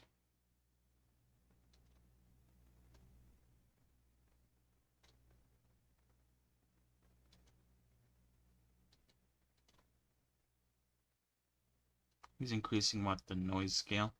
use random values until it looks decent enough. That's basically the entire essence of this, tweaking values until everything looks good enough. Then, for the last part, we're going to use a length modifier.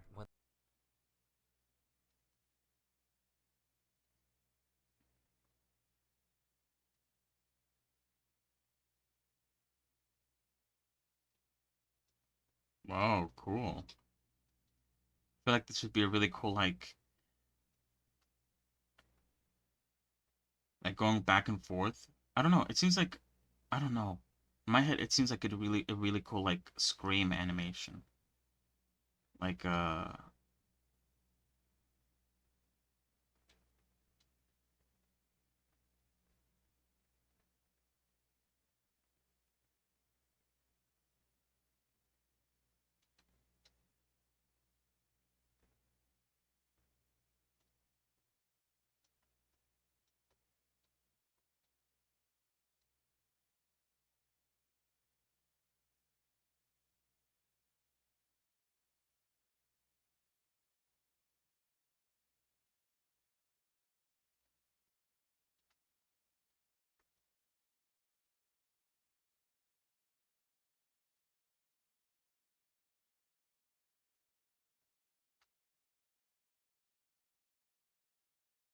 now what did he say? Adding a length?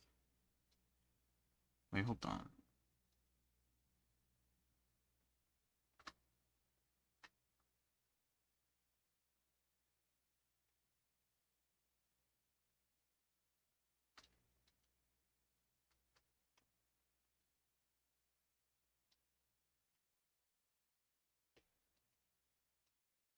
What this will do is add a extra step of length to each endpoint of the outline. So as you can see, if I edit this, I can edit the length of the outline.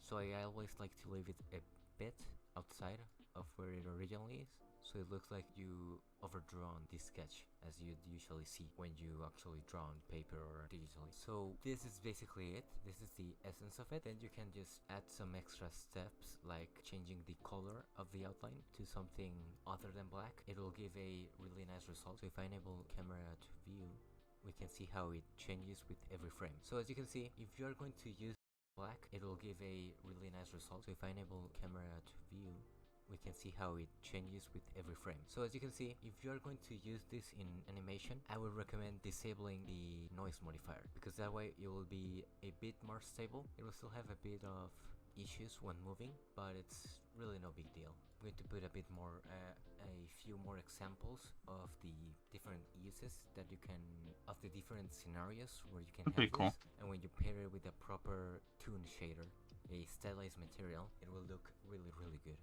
Thanks for watching. That is cool.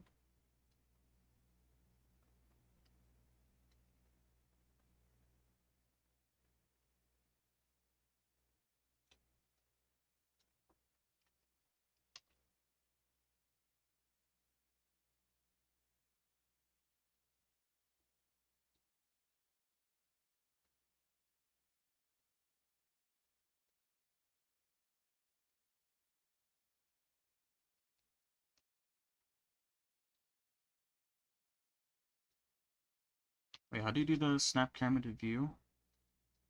I don't. Hold on, I'll check. Is the essence of it. Then you can just add some extra steps like changing the color of the outline to something other than black. It will give a really nice result. So if I enable camera to view, Right, I missed it. A little other second. than black, it will give a really nice result. So if I enable camera to, It's under view. View lock.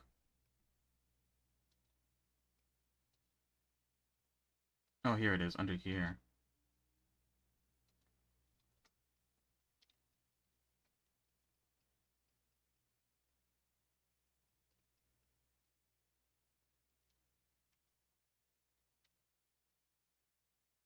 Oh, there we go.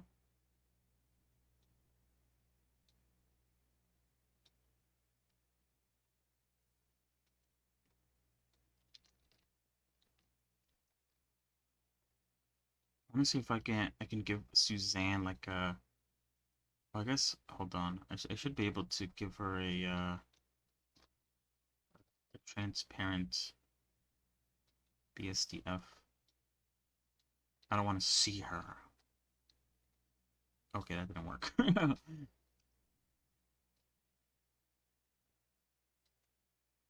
Oh wait, I think I'm supposed to go to, where is it? It's a film? Oh, it is film, I think. Oh, wait, that didn't really do anything.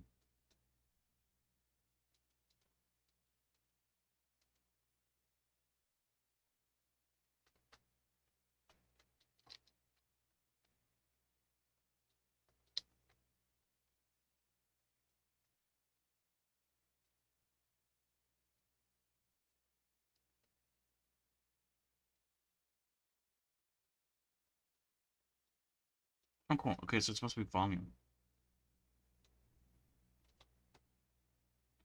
The grease pencil outline things are still there. But I wonder what the render looks like. Oh. Okay, wait, hold on. It's rendering the cube that I made. Let's hide that.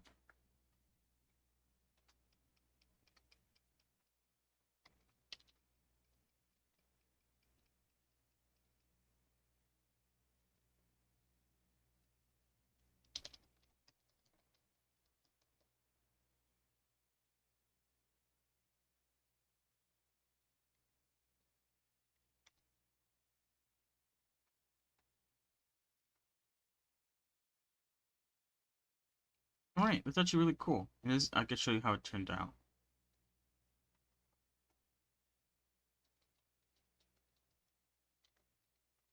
This is how it turned out in render. Oh, that's very like, it's very stylized. It's very very artistic. Even very like I'm good at something or whatever. That's very cool.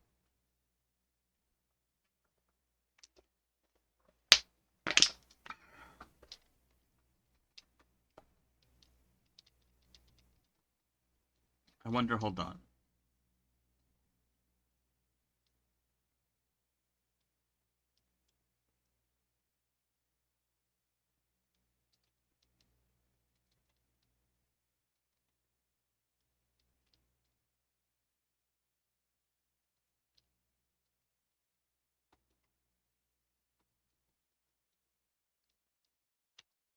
It's Medusa. I want to see if I can make this work for this.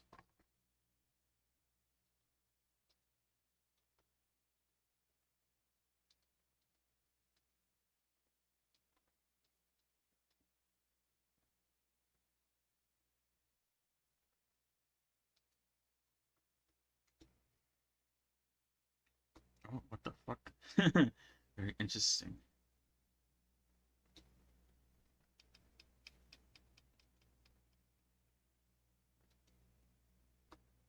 Oh, okay. It is very messy, especially around the face. That makes sense. There's a lot going on there, especially if it's like going off of the the points. Hold on, I think oh yeah, hold on, let's do that.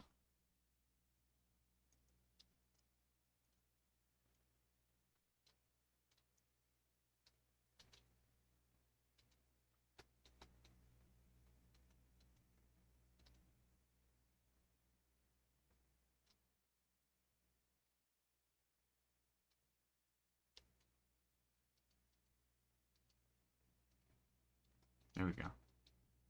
So now it only works with the collection.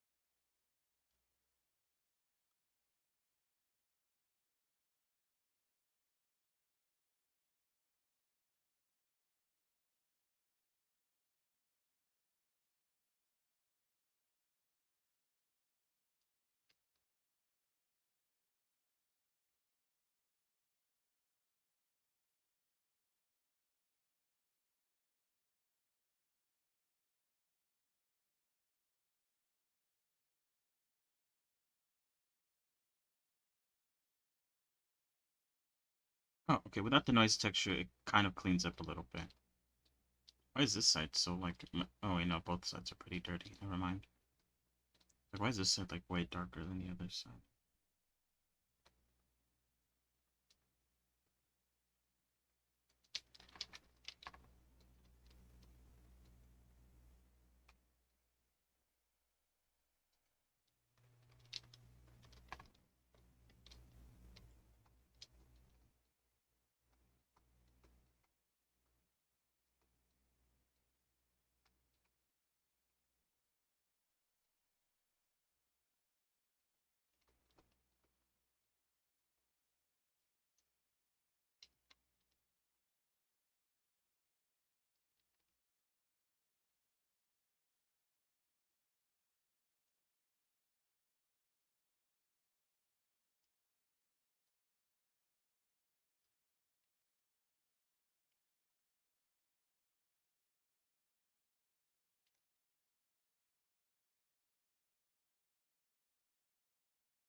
Okay, so I made a duplicate version of the line art, mostly because I want to...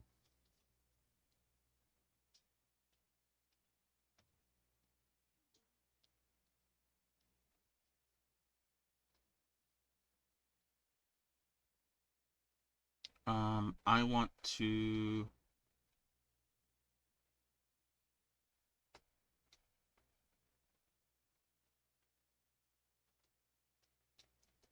I thought it was the camera. Oh, did I hide it?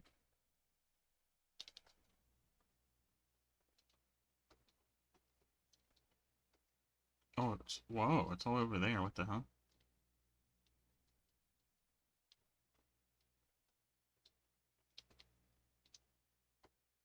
Okay, I think it looks like that because both line arts are currently... Well, actually, maybe not. Uh-huh.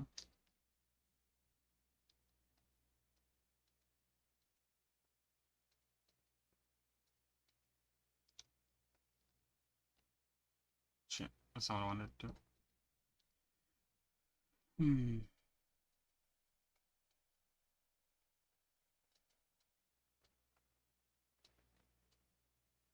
Oh, wait, no, that's fine.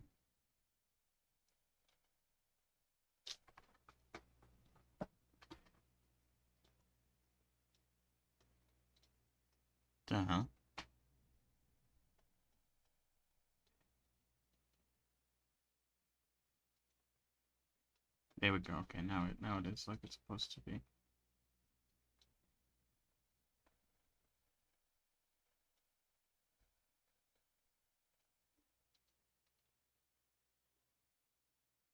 Okay, so I want to set it up the way that Brian set it up for this version. So it's going to be line art, subdivision,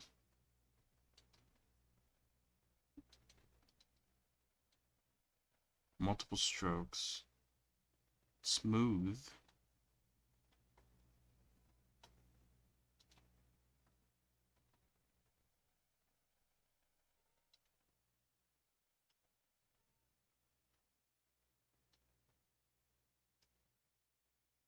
multiple strokes, smooth, length, noise, and then opacity.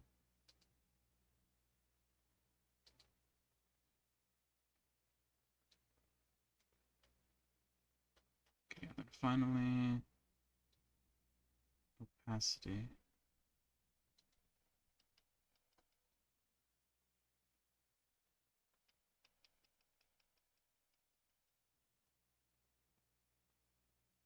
Now it doesn't show what he did in each one, so I'm just gonna have to like assume. What I'm probably gonna end up doing then is I'm gonna hide all previous ones and then like doing one at a time. So I'm pretty sure line out is fine. I could probably play around with some of these other options, but I don't really know what they do, so I'm not going to. Multiple strokes I believe is fine.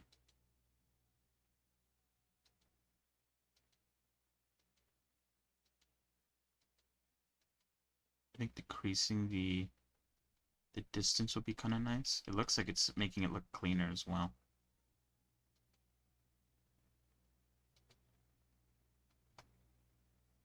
Okay, yeah, distance is good. Smooth.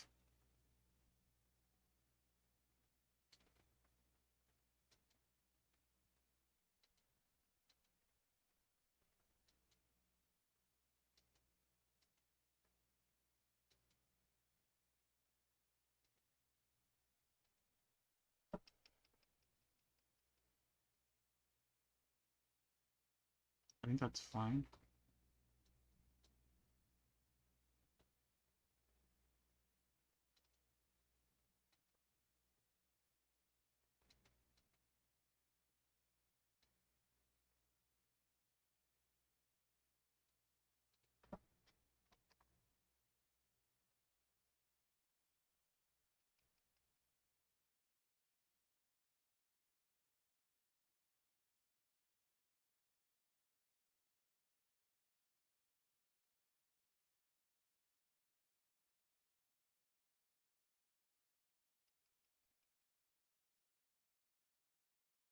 Influence.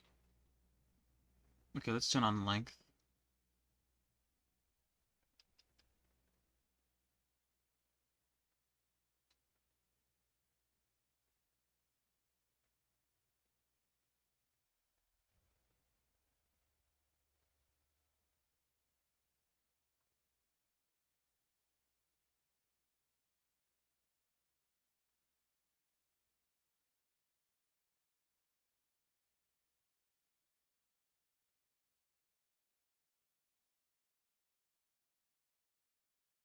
I think now it would have been really cool if I did make the tattoos out of an actual object instead of it being a texture image, because then the tattoos would also have an outline, which would be really cool.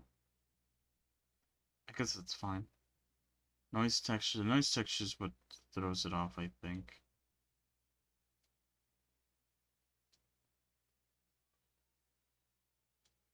Was that a 0.5, was it? Yeah, it was, okay.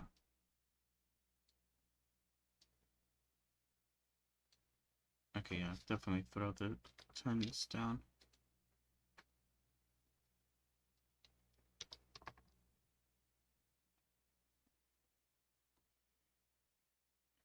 Mm, mm, mm, mm.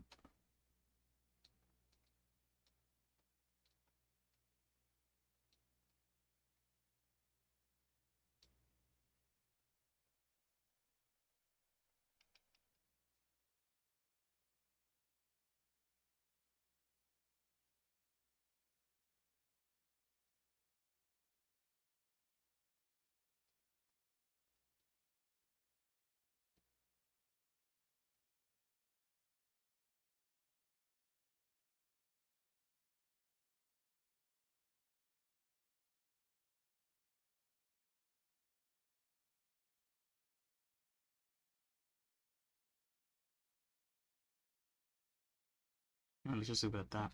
And finally, opacity. Stroke and fill, stroke, fill, hardness. 01.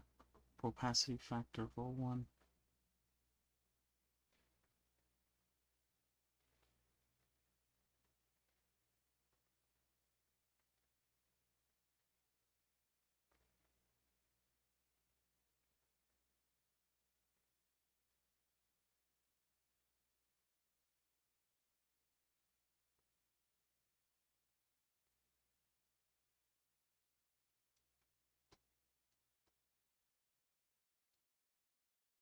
All right.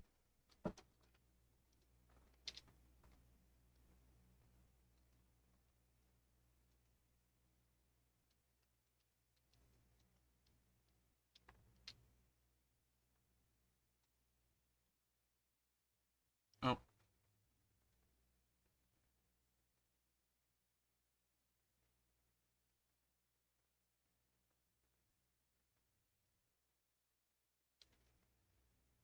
Okay, a lot is going on right now, so doing it by the viewport is probably not the best.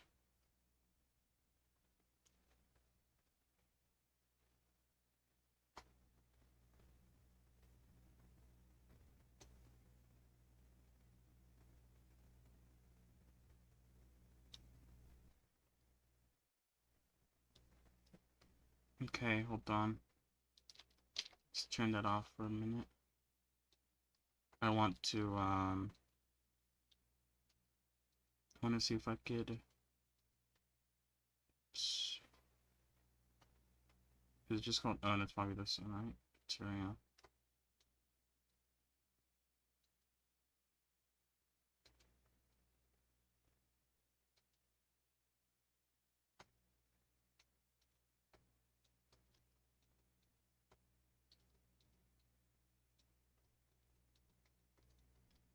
Still some spots. There's still some spots of He's gonna do that.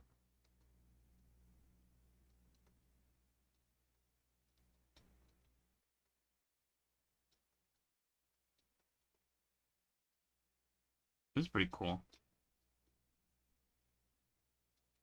It is a shame that it's like basically locked to the camera. And due to the fact that it is very laggy to like to get the change.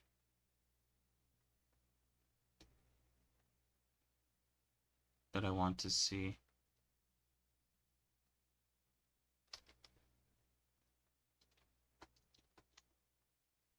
It is very cool.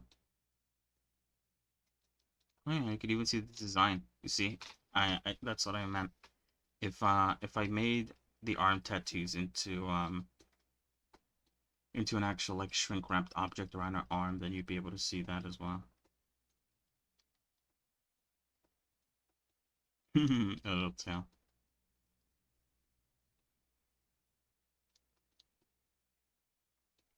Yeah, I wonder what you could do with this. It is really interesting and cool. I mean, obviously like this, but I mean like...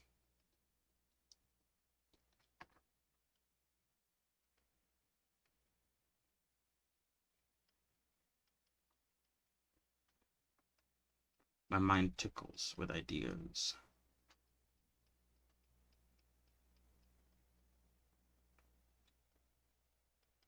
As all minds tend to do, I think.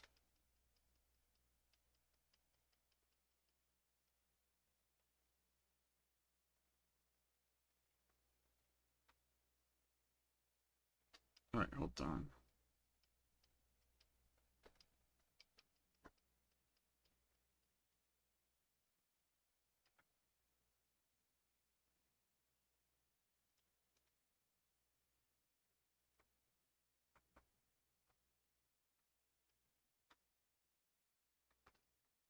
Let me take a picture of this. So let me...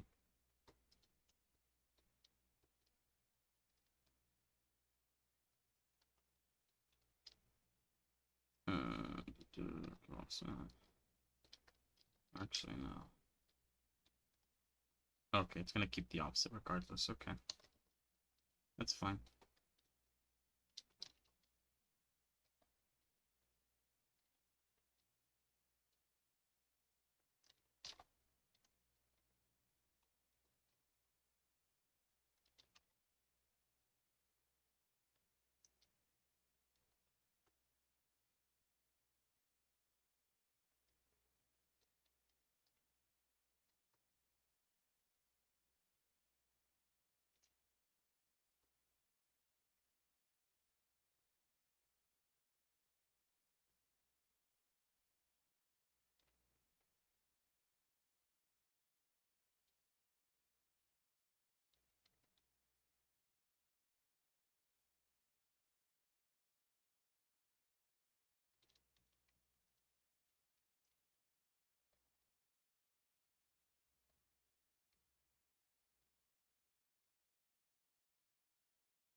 wonder if I change the face, will it change it?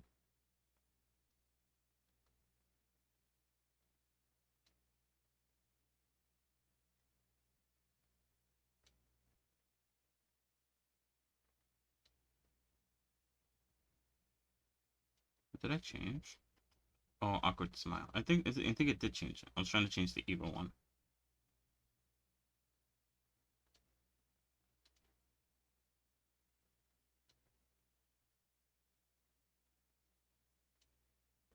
Oh, but it has the effect that I guess the VR chat stuff had, where you could see like lines around it. It's fine.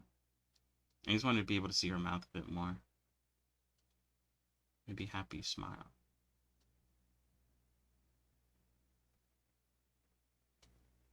Yeah, that works actually.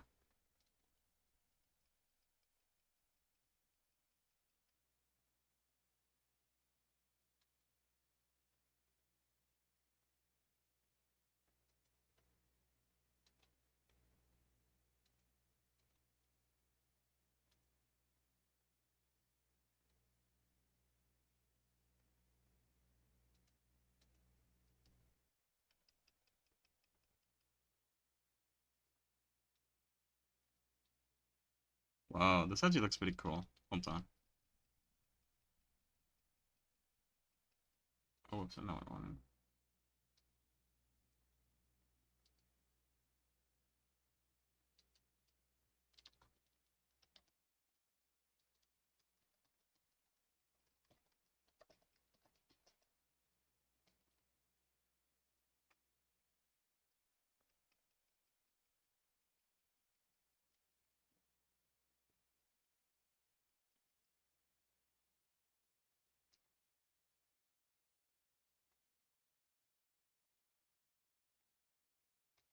Here's how it turned out.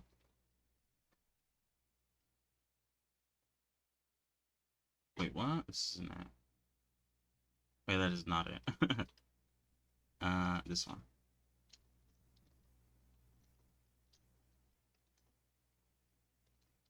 Pretty cool. Although, actually,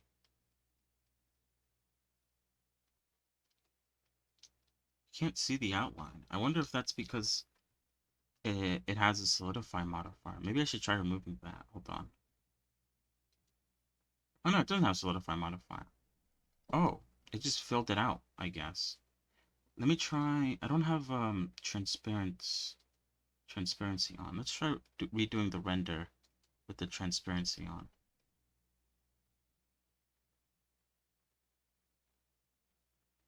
Oh, what? You can see the body. Kind of? You can't see the...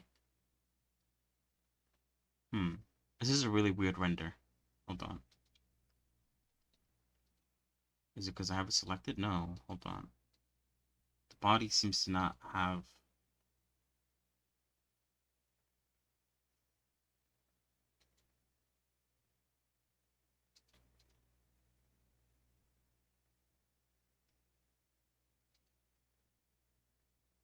Oh, I think it has the wrong material.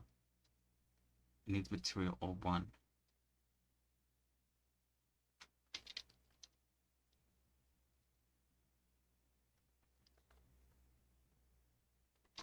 Oh, but now it doesn't work. Unlike this one.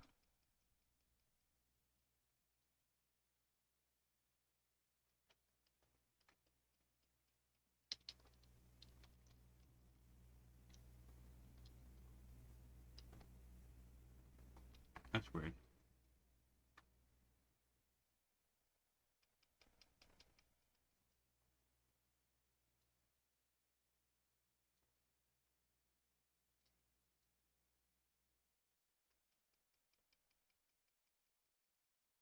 Why is it acting differently?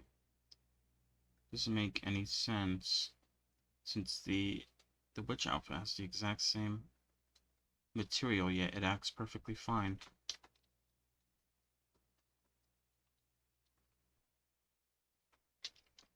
Oops.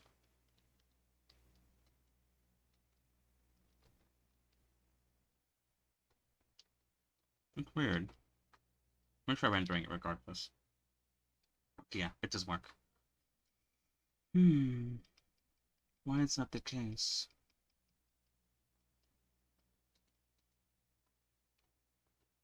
Wait, the body does have a solidify modifier.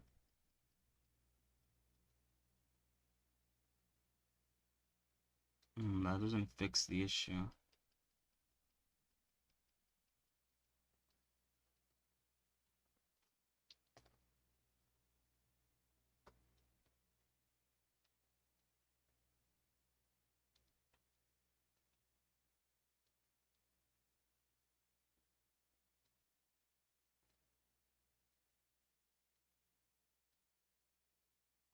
And that worked.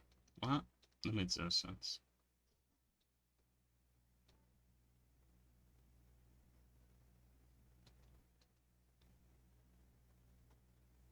Oh, it still runs out the same.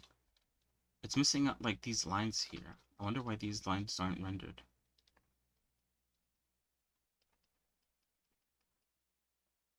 Did I set it up to not be rendered? Maybe I accidentally clicked on something.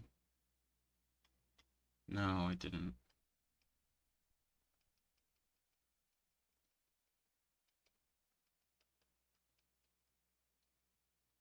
Oh, that isn't a result of the... Oh, so it's a result of the line art. The line doesn't show up then. That's weird.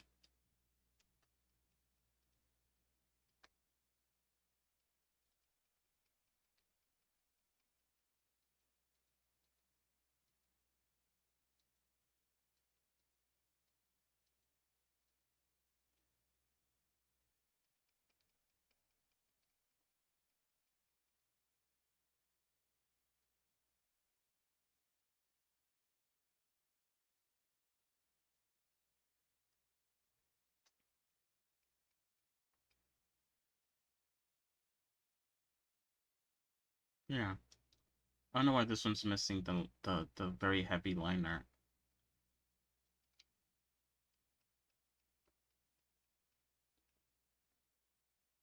I think the render loses its charm without it.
I'm trying to see which one is the problem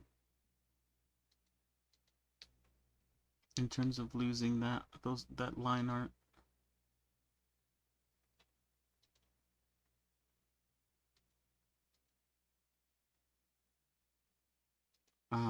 It's a problem with the line art itself.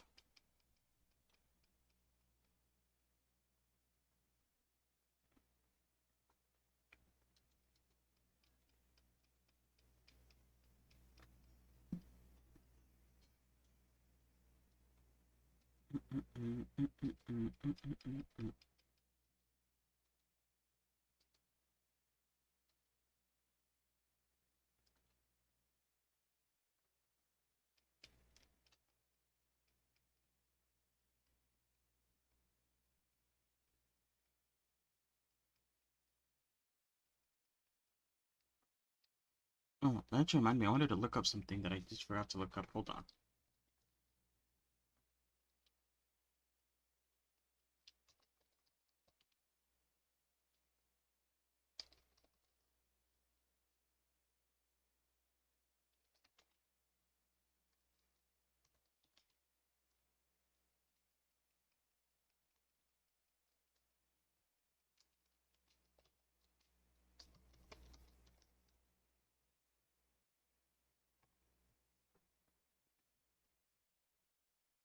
I'm wondering if they're... Yesterday I tried to turn the Medusa rig into Rigify rig, but it was already rigged. And it seems like I have to re-rig it. I wonder if there's a way to transfer pretty much the weights over from the original armature rig to the Rigify rig.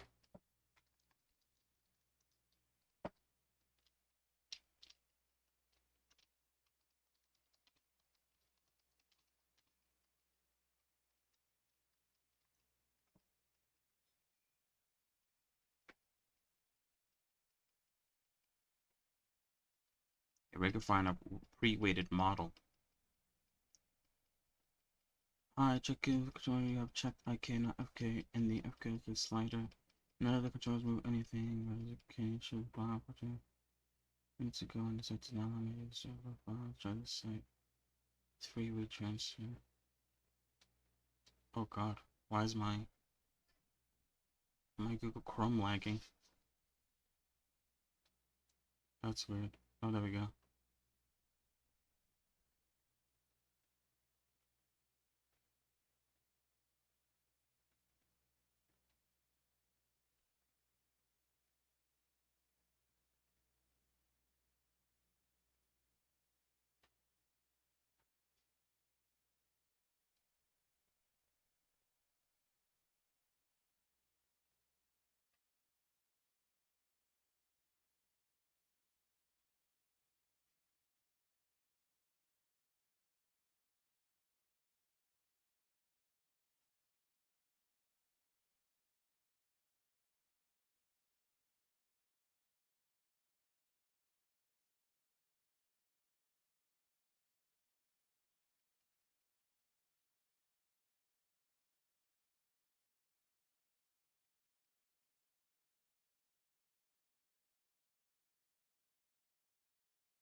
Okay. Someone did write something, but it is very long-winded, and I don't know. Anyway, I was still doing this. The render not rendering out some of these line arts. I can't figure out why it's not doing that. It's only, yeah, it's only the line art's fault why it's not doing that. Line art thickness.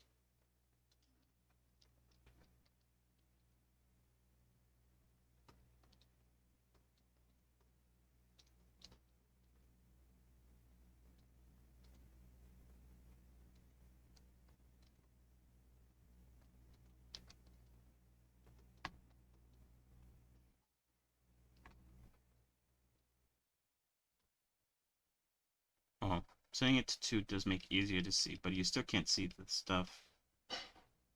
Contour, silhouettes, individual silhouettes.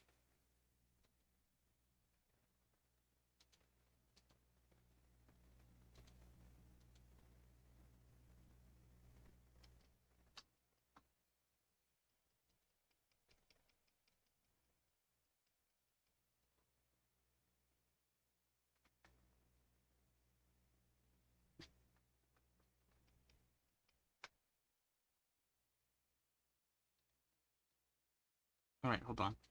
I will be right back. I need to use the bathroom. BRB.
Alright, I'm back.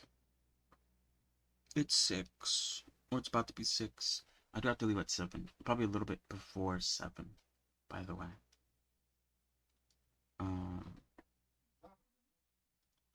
So yeah, I don't understand why the render isn't showing all the other lines.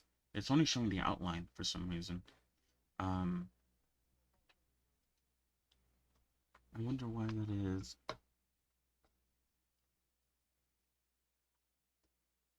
And it's not even like an outline that's choppy, as you could see.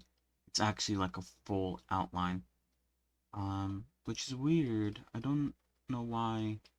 This one worked fine. This one looks really nice, but this one... Wait, hold on. Let me turn on transparency. Maybe that's the reason why. Oh, I do have transparency on. Wait, why is this one coming out not transparent? Hold on. Let me show up Suzanne again. What's Suzanne using? Material 01. Okay, yeah. That's using material 1. And that's using material 1. So they're both sharing the exact same material.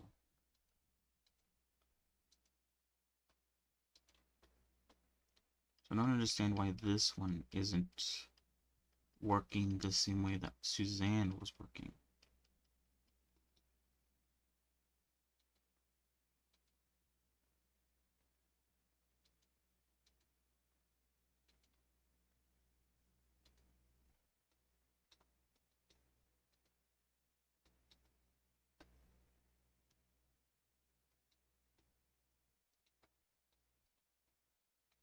Why is there a line there? What the hell?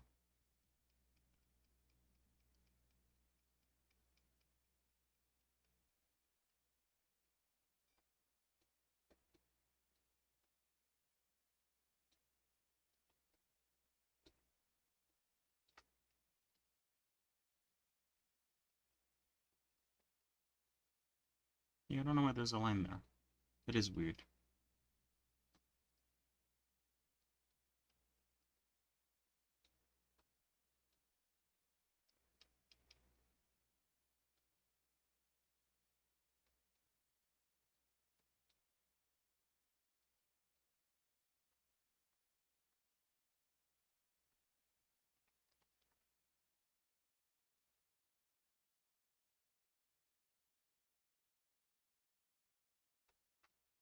Hmm.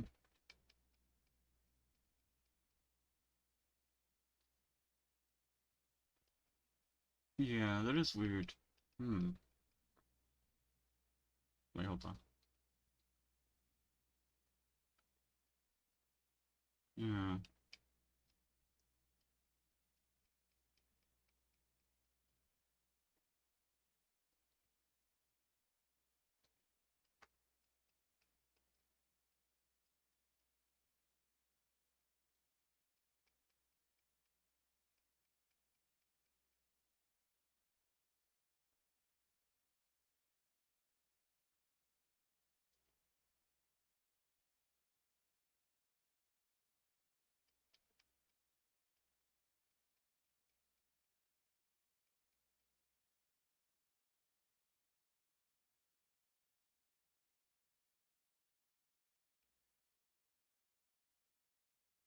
Let's turn all these back on and try to see if anything changes. I'm pretty sure nothing will change, but why not? Nothing changes.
Wait, what? No, it's not showing anymore. At least on screen it's not. Oh wait, oh, that's because I turned it off, goddammit. Okay, so wait, now it looks more in line with how it actually looks.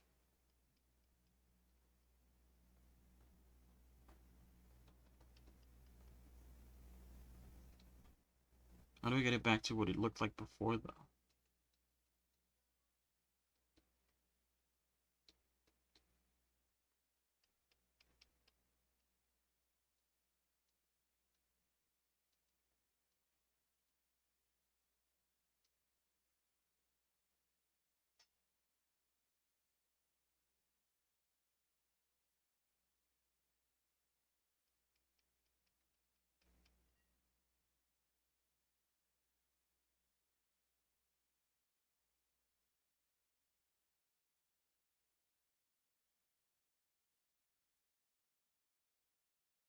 Okay, I don't think I get it back to how it was. I don't know why it looks so different, and now it looks exactly how it's supposed to. Very odd. Either way, though, this is probably going to be a better render than the last one was. I mean, it does look very blurry. Most likely because the camera's a bit far away.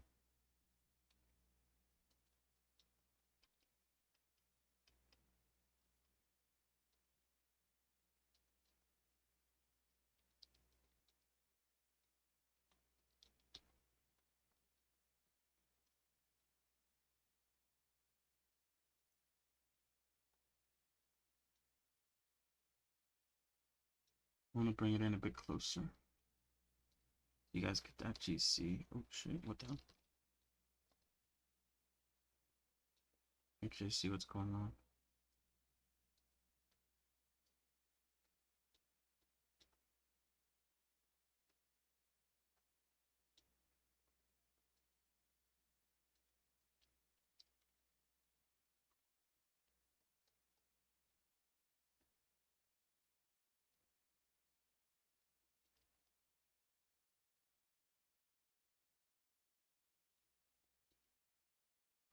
Here it is. It does not look like this in the render. At least when I saved it, it looks a lot thicker, the lines. But it's whatever. It's basically what I wanted. So yeah. Sorry. I guess I took a bit of a detour trying to figure that out. Oh, and so this is the way that he was doing it. Bran was doing it. If you look at the way that the video does it, or not that, not that either.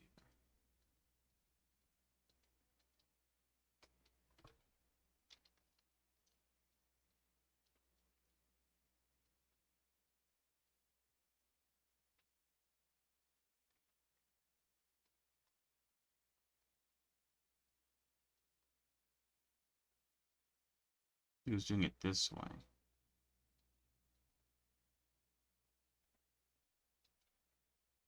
Which, when you render it, it looks awful. It really does. How do I make it look like it does? I need to like do this, don't I?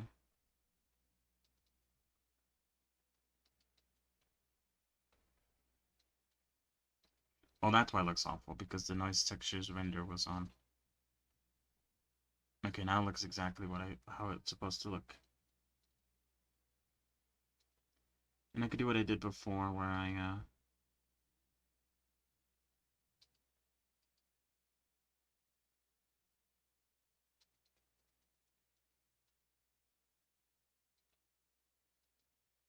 put material 01 on them to make them transparent.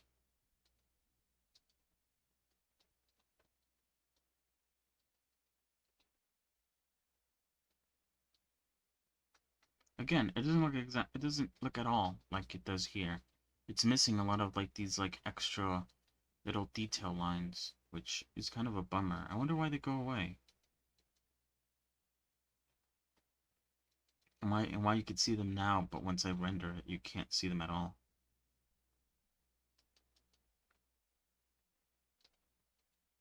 I mean, you guys can't see the render image, I believe. I think only I can see that. But yeah, all these like extra little lines. It's weird because the Suzanne picture that I took, which for some reason has disappeared. I don't know where it went. This one keeps those extra lines. But for some reason, when I render this image, it doesn't. It is very odd.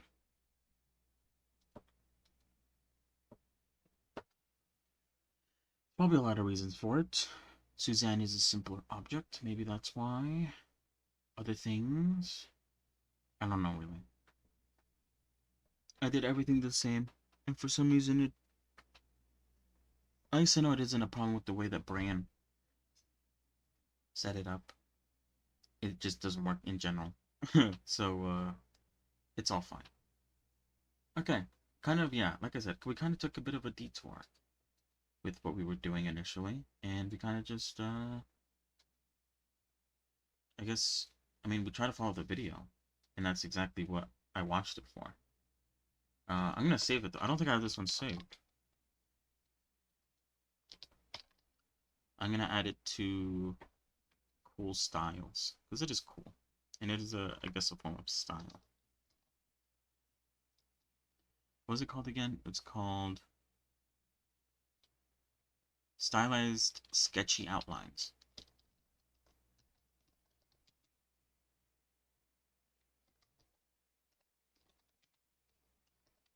I feel like this could be used for something.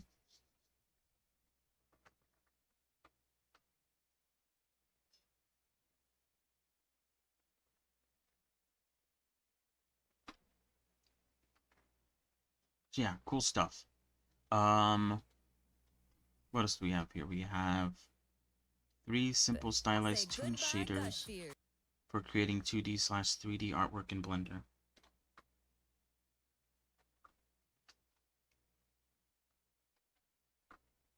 Oh god, ads. You guys probably heard the ads, yeah I do. You guys could hear what I hear. So yeah, it goes over setup, simple toon shader, texture gradient shader. Well, oh, I think I already watched this one. I remember seeing it somewhere. I don't remember where. I guess we should watch this one. Stylized paint-like shader in Blender UV read description. What does the description say? A new version is available. Okay. Oh, okay. Oh, okay. Sorry. I thought this video was relatively new, so I was a bit surprised that there was a new a new one. So, author's heavily biased opinion. Download should work on Blender 4, but not has been tested thoroughly.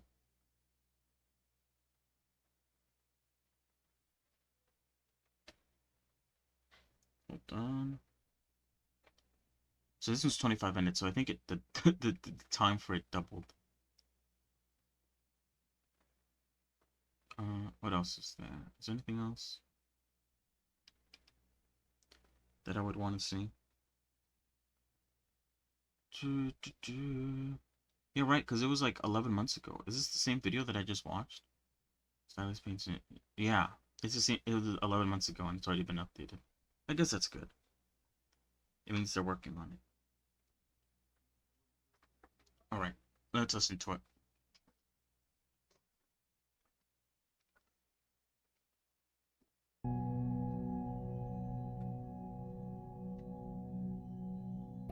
Serenity now.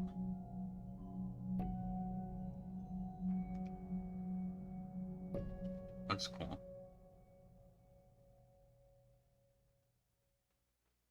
So the clip that you've just seen is made using an update of a shader that I made, which you can download for free using the link in the description. And now I'm going to show you how you can use it. Using the shader. Oh, that's cool. That one's a cool one. So now really quickly to set it up, after you downloaded the file, you can just go to File, Append. Alright, let's follow along, I guess. Because this does look like a really cool shader. So, the balloons.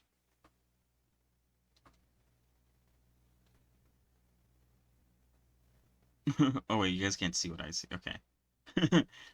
Oh, good actually, because I needed to put my my email. What was the file?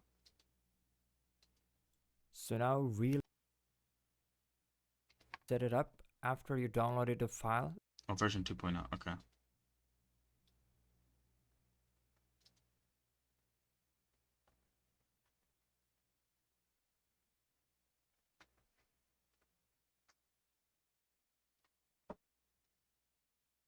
Okay, wait, hold on.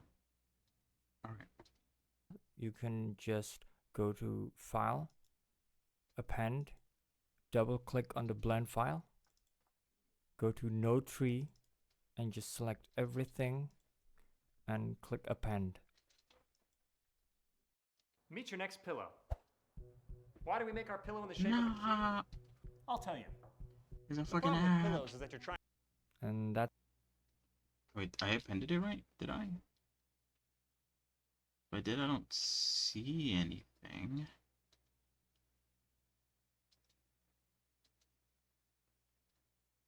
Oh, because it's like what is it? It's part of the node tree.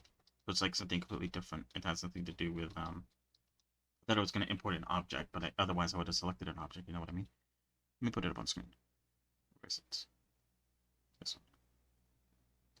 Yeah, this is a crazy Blender stylus painting shader by Barley Art.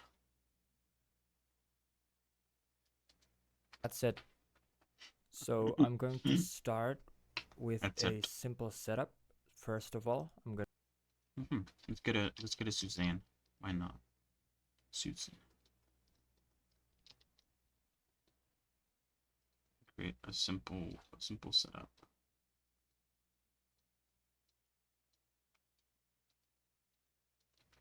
to delete the principal BSDF, and I'm going to add a pseudo painter,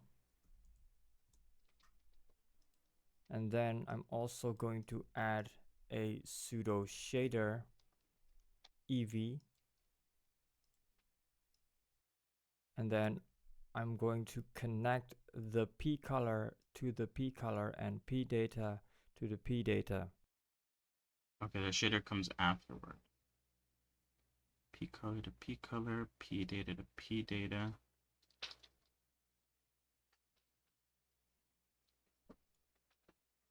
And I'm gonna add a texture coordinate for the mapping, and I'm going to use UV because the shader is actually made only to work with two-dimensional coordinates, meaning only the X and Y coordinate. And as you can see, we already have something going on. All right, now I'm gonna set this up so it's easier to see. Paint color, obviously, to change the color of the... Oh, I think my mouse... Okay, hold on. My mouse disappeared yet again. I don't know why that happens. It's so odd. Anyway. Whoa, cool.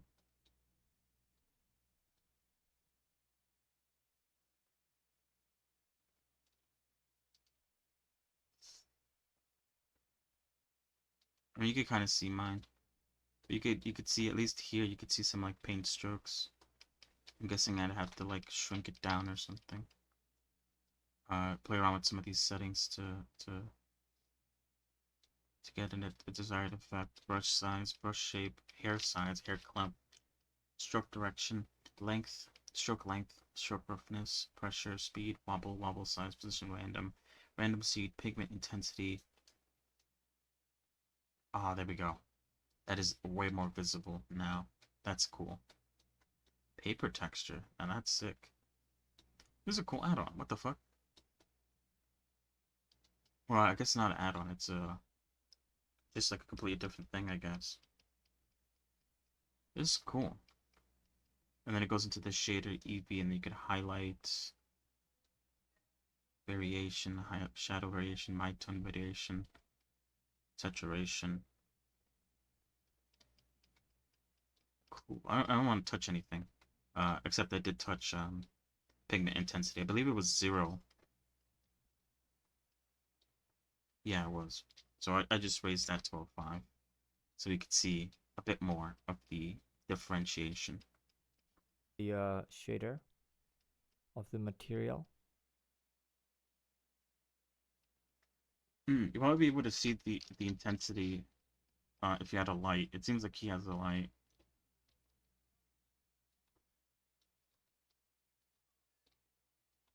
So if I add a light and I delete the intensity. Oh yeah, you can kind of see it a bit more easier now.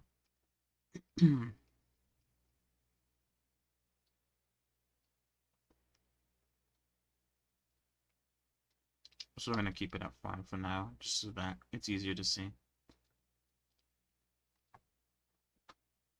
And then brush size for changing the brush size. The brush shape to blend between a square brush and a round brush. 0 for round, 1 for square. The hair size determines the thickness of the brush hair. Oh. Nice. Interesting. The hair clump somewhat simulates the clumping of the brush hair.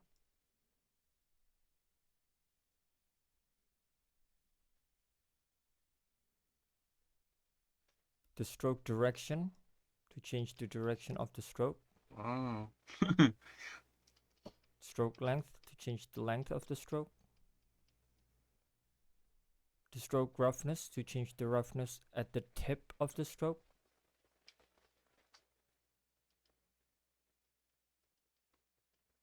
And the stroke pressure simulates doing the stroke while putting a pressure in the paintbrush.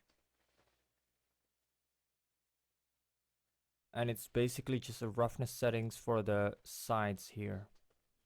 The stroke speed will make the tip of the stroke sharper, more pointier.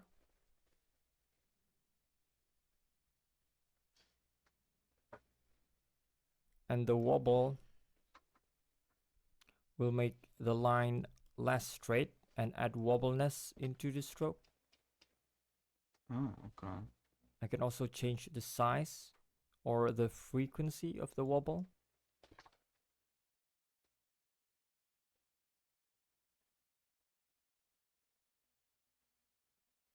The position random when set to 0 will make the paint stroke more in a grid-like fashion.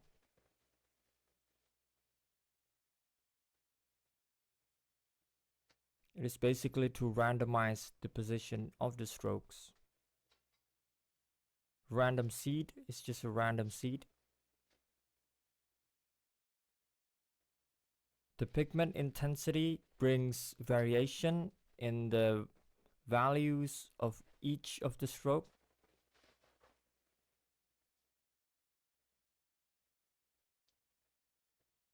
You can also increase the size.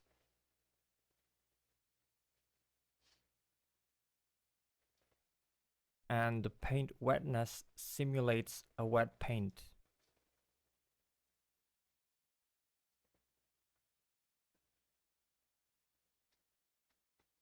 Now the paper intensity is a setting to somewhat emboss a paper texture or like a canvas texture into the brush stroke. So I'm gonna import a canvas texture into here. Thanks. It's like, here's the texture I used, by the way. I wonder if he included it in with this thing.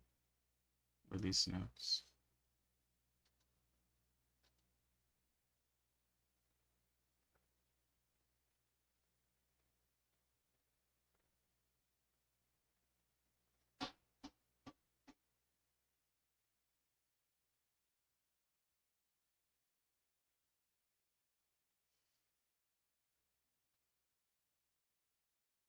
G the 7.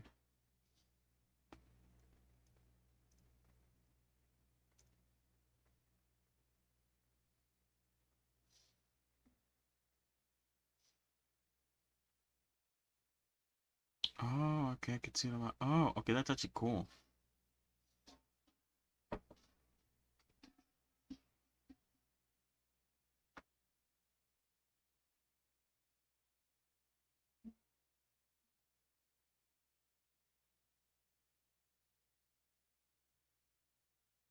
Oh wait, oh shit, I forgot to turn on the sound back on.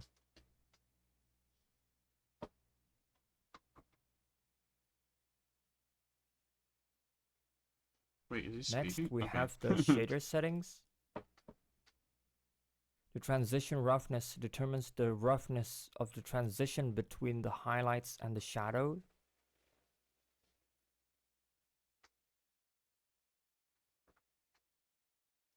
The roughness and metalness works similarly to a principal BSDF.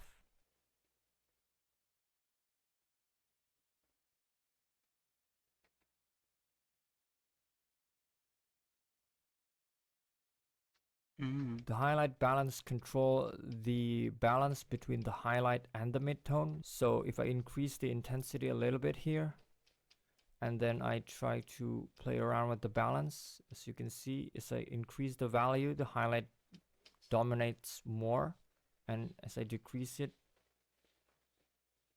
the opposite happen. And the contrast just control the sharpness of the transition between the highlights and the midtone. And it's the same case with the shadow.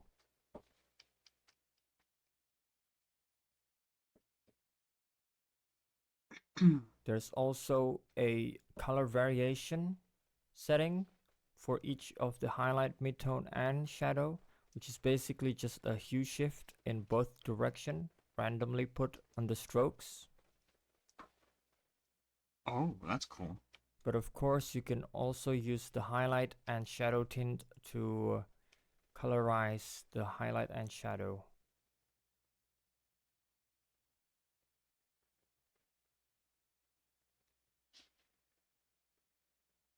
The color influence is the amount of color influence taken from the environment.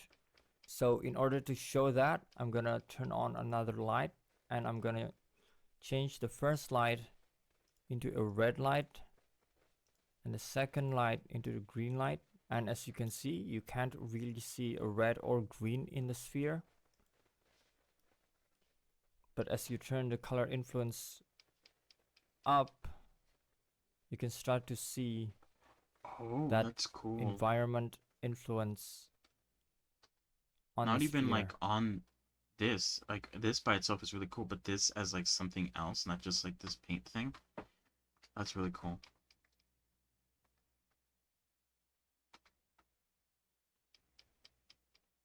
And this will also work with HDRIs and also baked in direct lighting. You also have a hue setting for the color influence and a saturation setting. And the alpha is basically just the transparency of the shader. And right now it doesn't really work because we didn't change the blend mode from opaque to alpha. Something that you can also do is not to just use a straight RGB color, but use an image texture instead. So I'm just gonna open this image. Cat. Kitty cat. And I'm going to connect the P displacement to the vector input and the color to the P color. And as you can see, the image is instantly get converted into a paint-like shader. Oh, interesting. I'm just gonna change this to closest. So you can make a texture and then make it paint-like.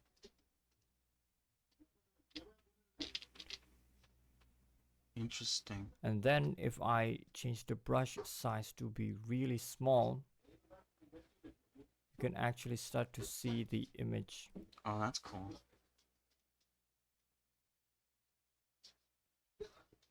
If you want to move the image, you would put a mapping node in between the image texture and the pseudo painter.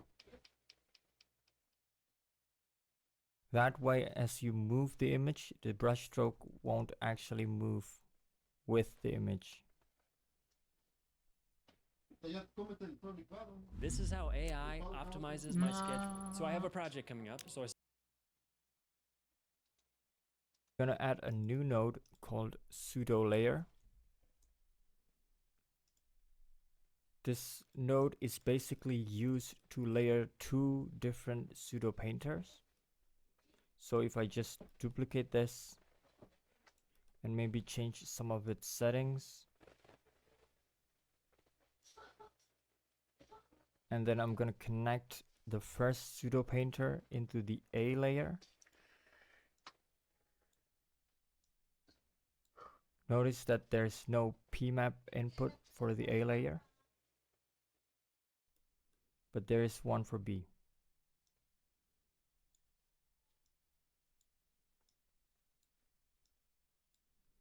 And as I increase the stroke amount, you can see that it starts to put the B layer on top of the A layer. You also have settings like contrast, so you would have something that's not fully 100% opacity, and some that does. You also have a stroke fade settings for a fading effect. And of course a random seed, and you got two different masks, so you can use a texture to manually mask where you want the stroke to be. Next, I'm going to show you pseudo scatter, which is basically a way to put bitmaps into the shader. So I'm just gonna put a mapping into the mapping first of all, and then I'm gonna duplicate the layer, the pseudo layer, and then I'm gonna connect the first pseudo layer into the A layer of the second one, and the pseudo scatter into the B layer.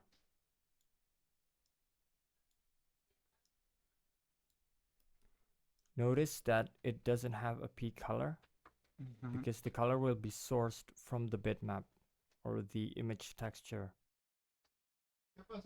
So all you need to do is import an image texture, something black and white with a black background like this one.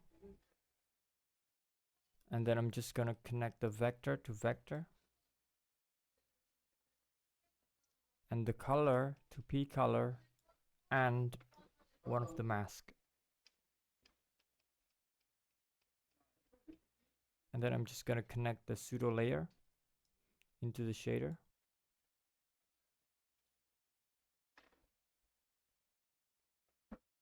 And I'm also going to change the settings on the image texture from repeat to clip, and also from linear to closest.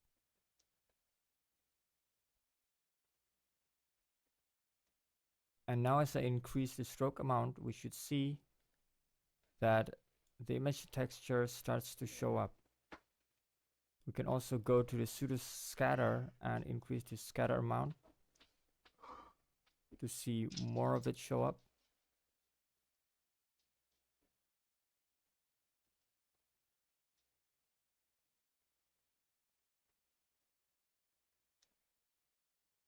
There's also some settings like size random, rotation random for each of the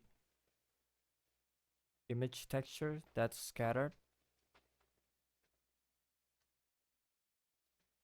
And you also have edge roughness to roughen up these straight lines, straight edges here.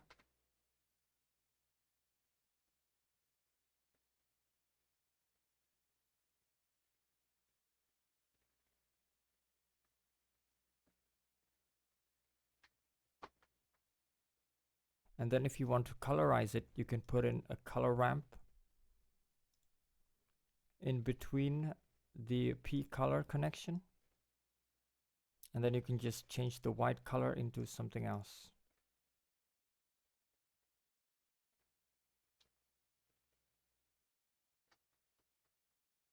Next, I'm going to show you the pseudo SSR node,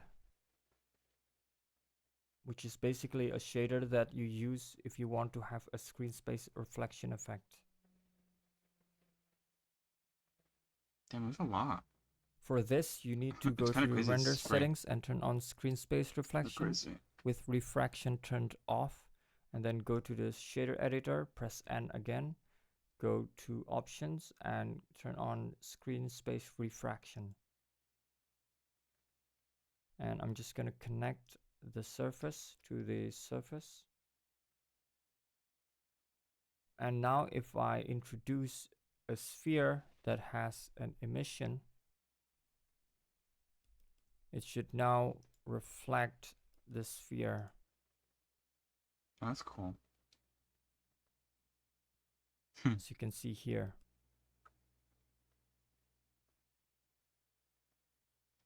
The settings are similar. You have transition roughness, metalness, and a color variation. So for this new update, there's also a cycles version of the shader. I did see that, yeah. I'm gonna skip over this, I think. Which has similar settings to the EV one. Pseudo bulk. I think we're fine. That is interesting, though. I wonder what I could... I like the one that he showed where you could insert an image. And it will basically paint it in the color of the image. That's really good for, I guess, if we wanted to go with like a sort of texture route where you make a texture image and then you could basically just plug this in and it will make the character itself and the texture image look like a painted version of itself.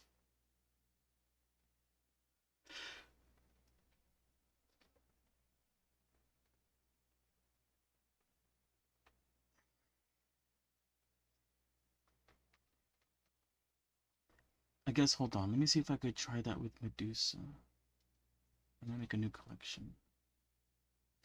And I'm going to append her. Just because I don't want to go through the trouble of trying to figure out, because I believe the body has like so many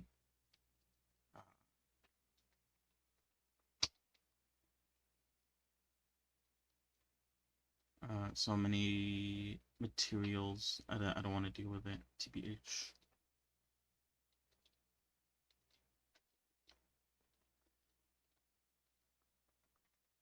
Okay, let's start with the body color.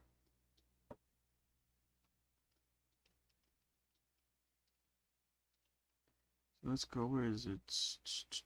Here, image texture. Something that you can also do is not to just use a straight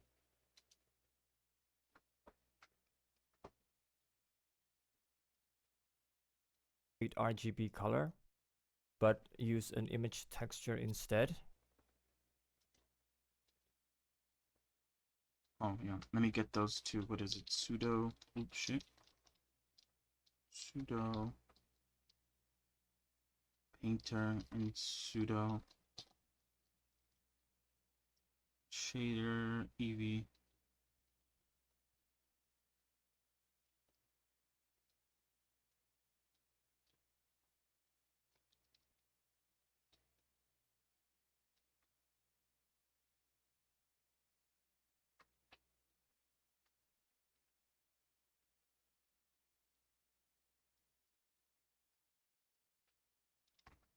So I'm just going to open this image.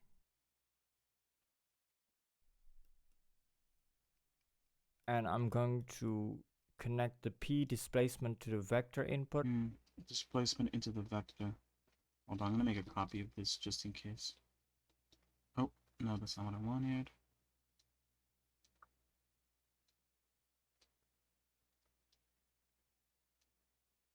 That right?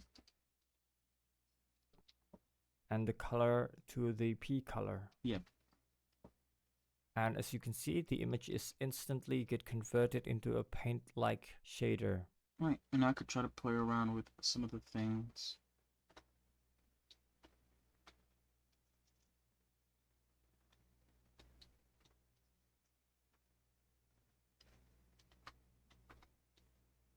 Let's just plug it in and see how it looks like, just straight up.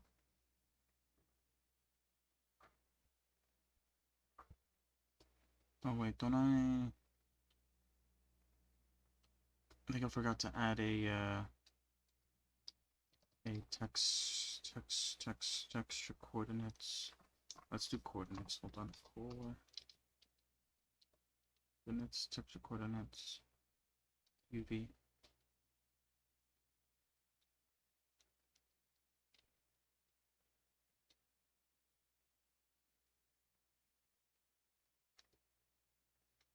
I think it's working. I think we need to reduce the brush size, don't we?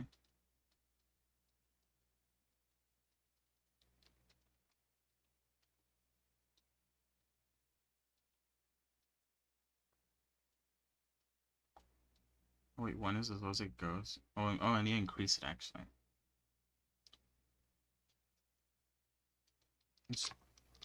Let's just do 100.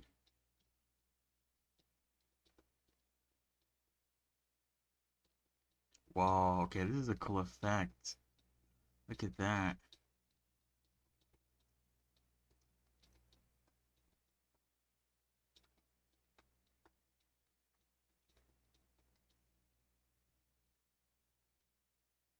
Yeah, it doesn't change anything. Oh, this changed like some color or something. It does not though. Wait, that's okay. Now that is the painter. Probably this stuff does. No, it doesn't change anything either. Good to know.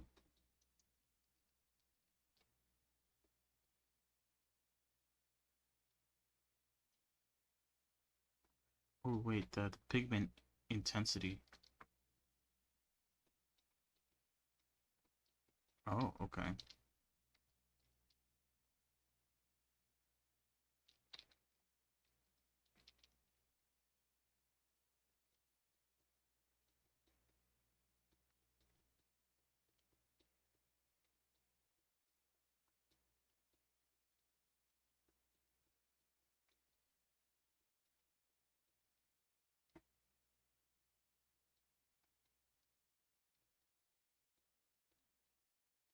I wonder if I could get it to work similarly to how the anime should work by trying to sort of like.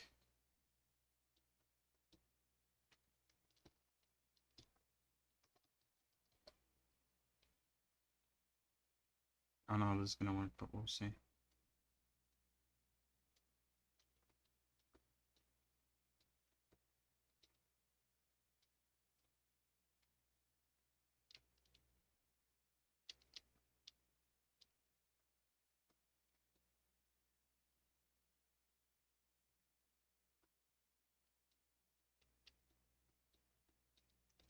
Did it work? I feel like it kind of does. Oh shit.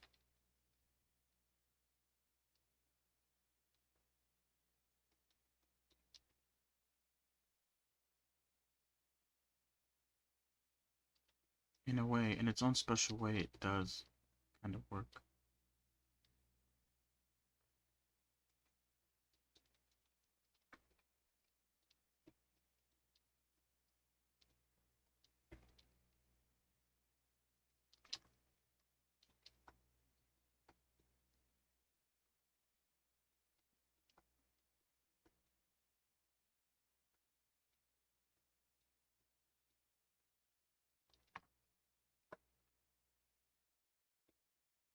Oh wait, can you guys even see what I'm looking at? Oh no, you guys can't. What the fuck?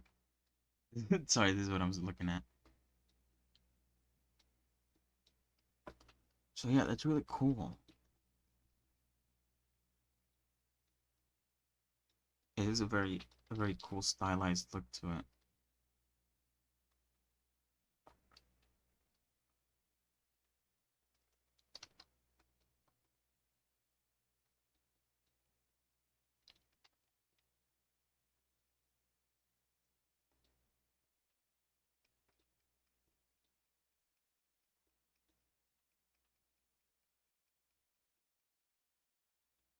Okay, what if it keeps the color?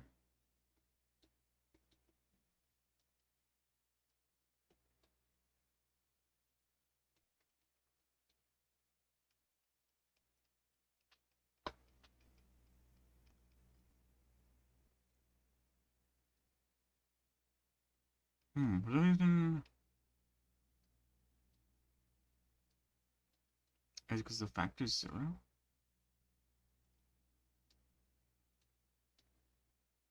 No, it just doesn't work. Or it doesn't do anything, it seems.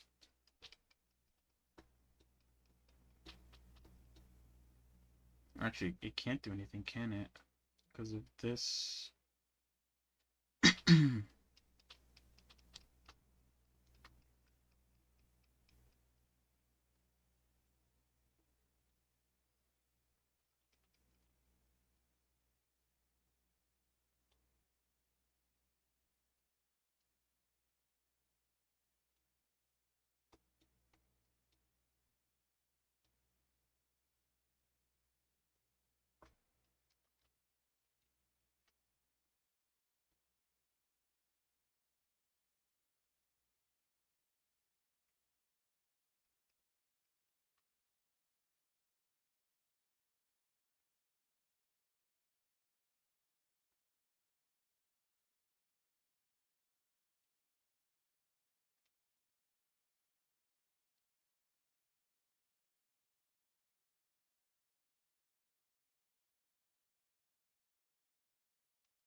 I'm trying to think, like, what can this look like?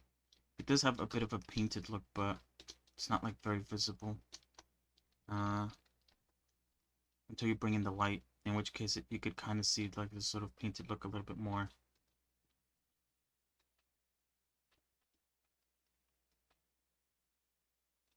And if I turn it up all the way,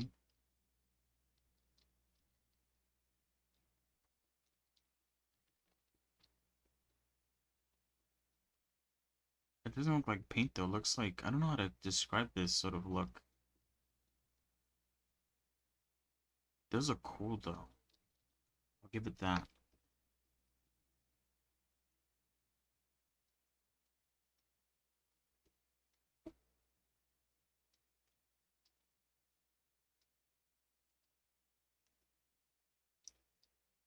Is that 192? Oh, it doesn't actually change anything.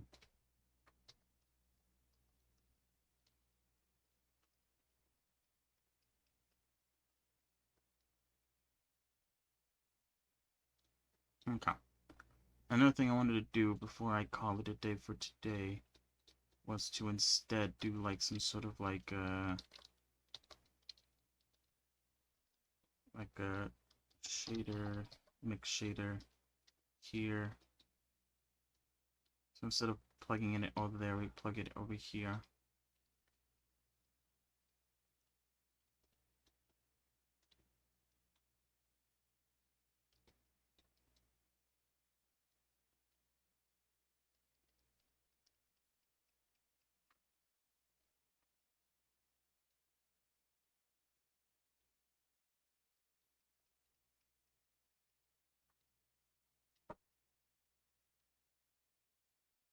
Oh, it seems to have the exact same effect that I had before.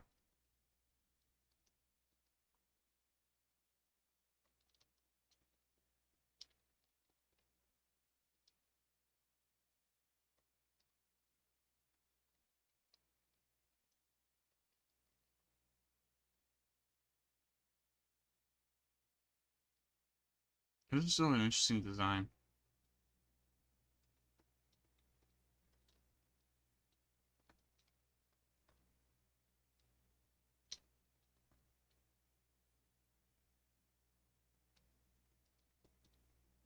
Okay. Oh, should I save this? Nah,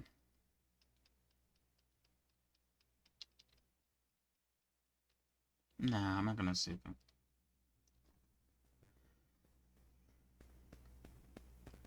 But anyway, yeah, I gotta go. So I'm gonna end it for today.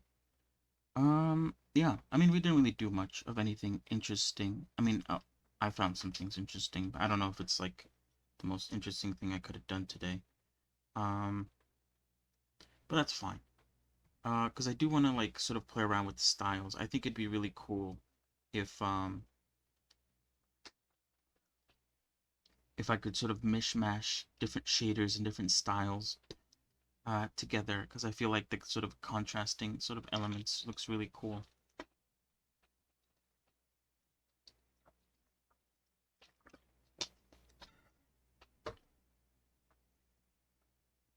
So yeah, anyway.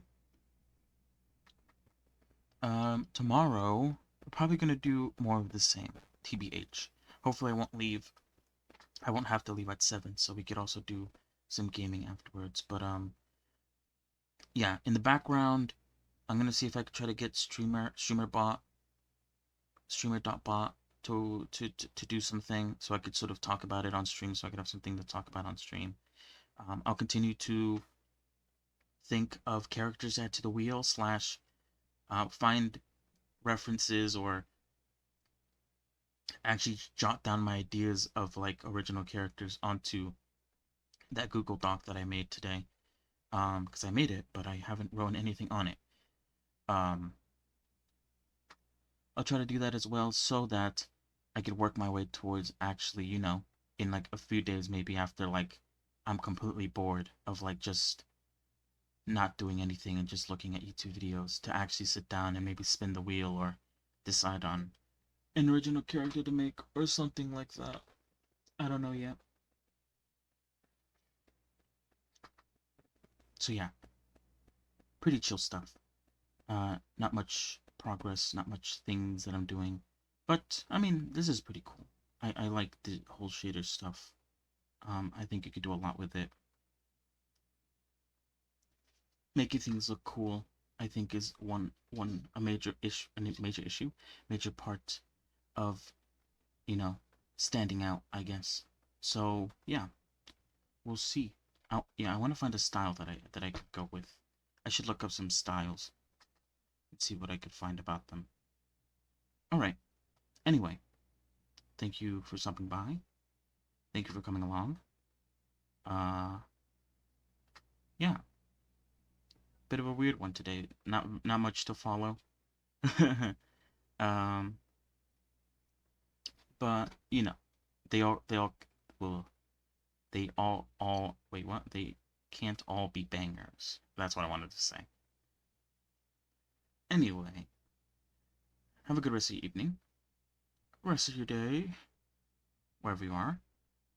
And I will be back tomorrow with hopefully some more stuff to talk about and some more things to do on stream that isn't just, well, I mean, the majority of it's going to be me watching videos, sadly. But yeah, I might actually watch the GeoNode stuff, the one that I ended up swapping over with the shader node stuff tomorrow, because GeoNodes are cool and I would like to use them a lot more. But yeah, sorry. I'm gonna go now. Bye bye. Bye bye bye bye bye.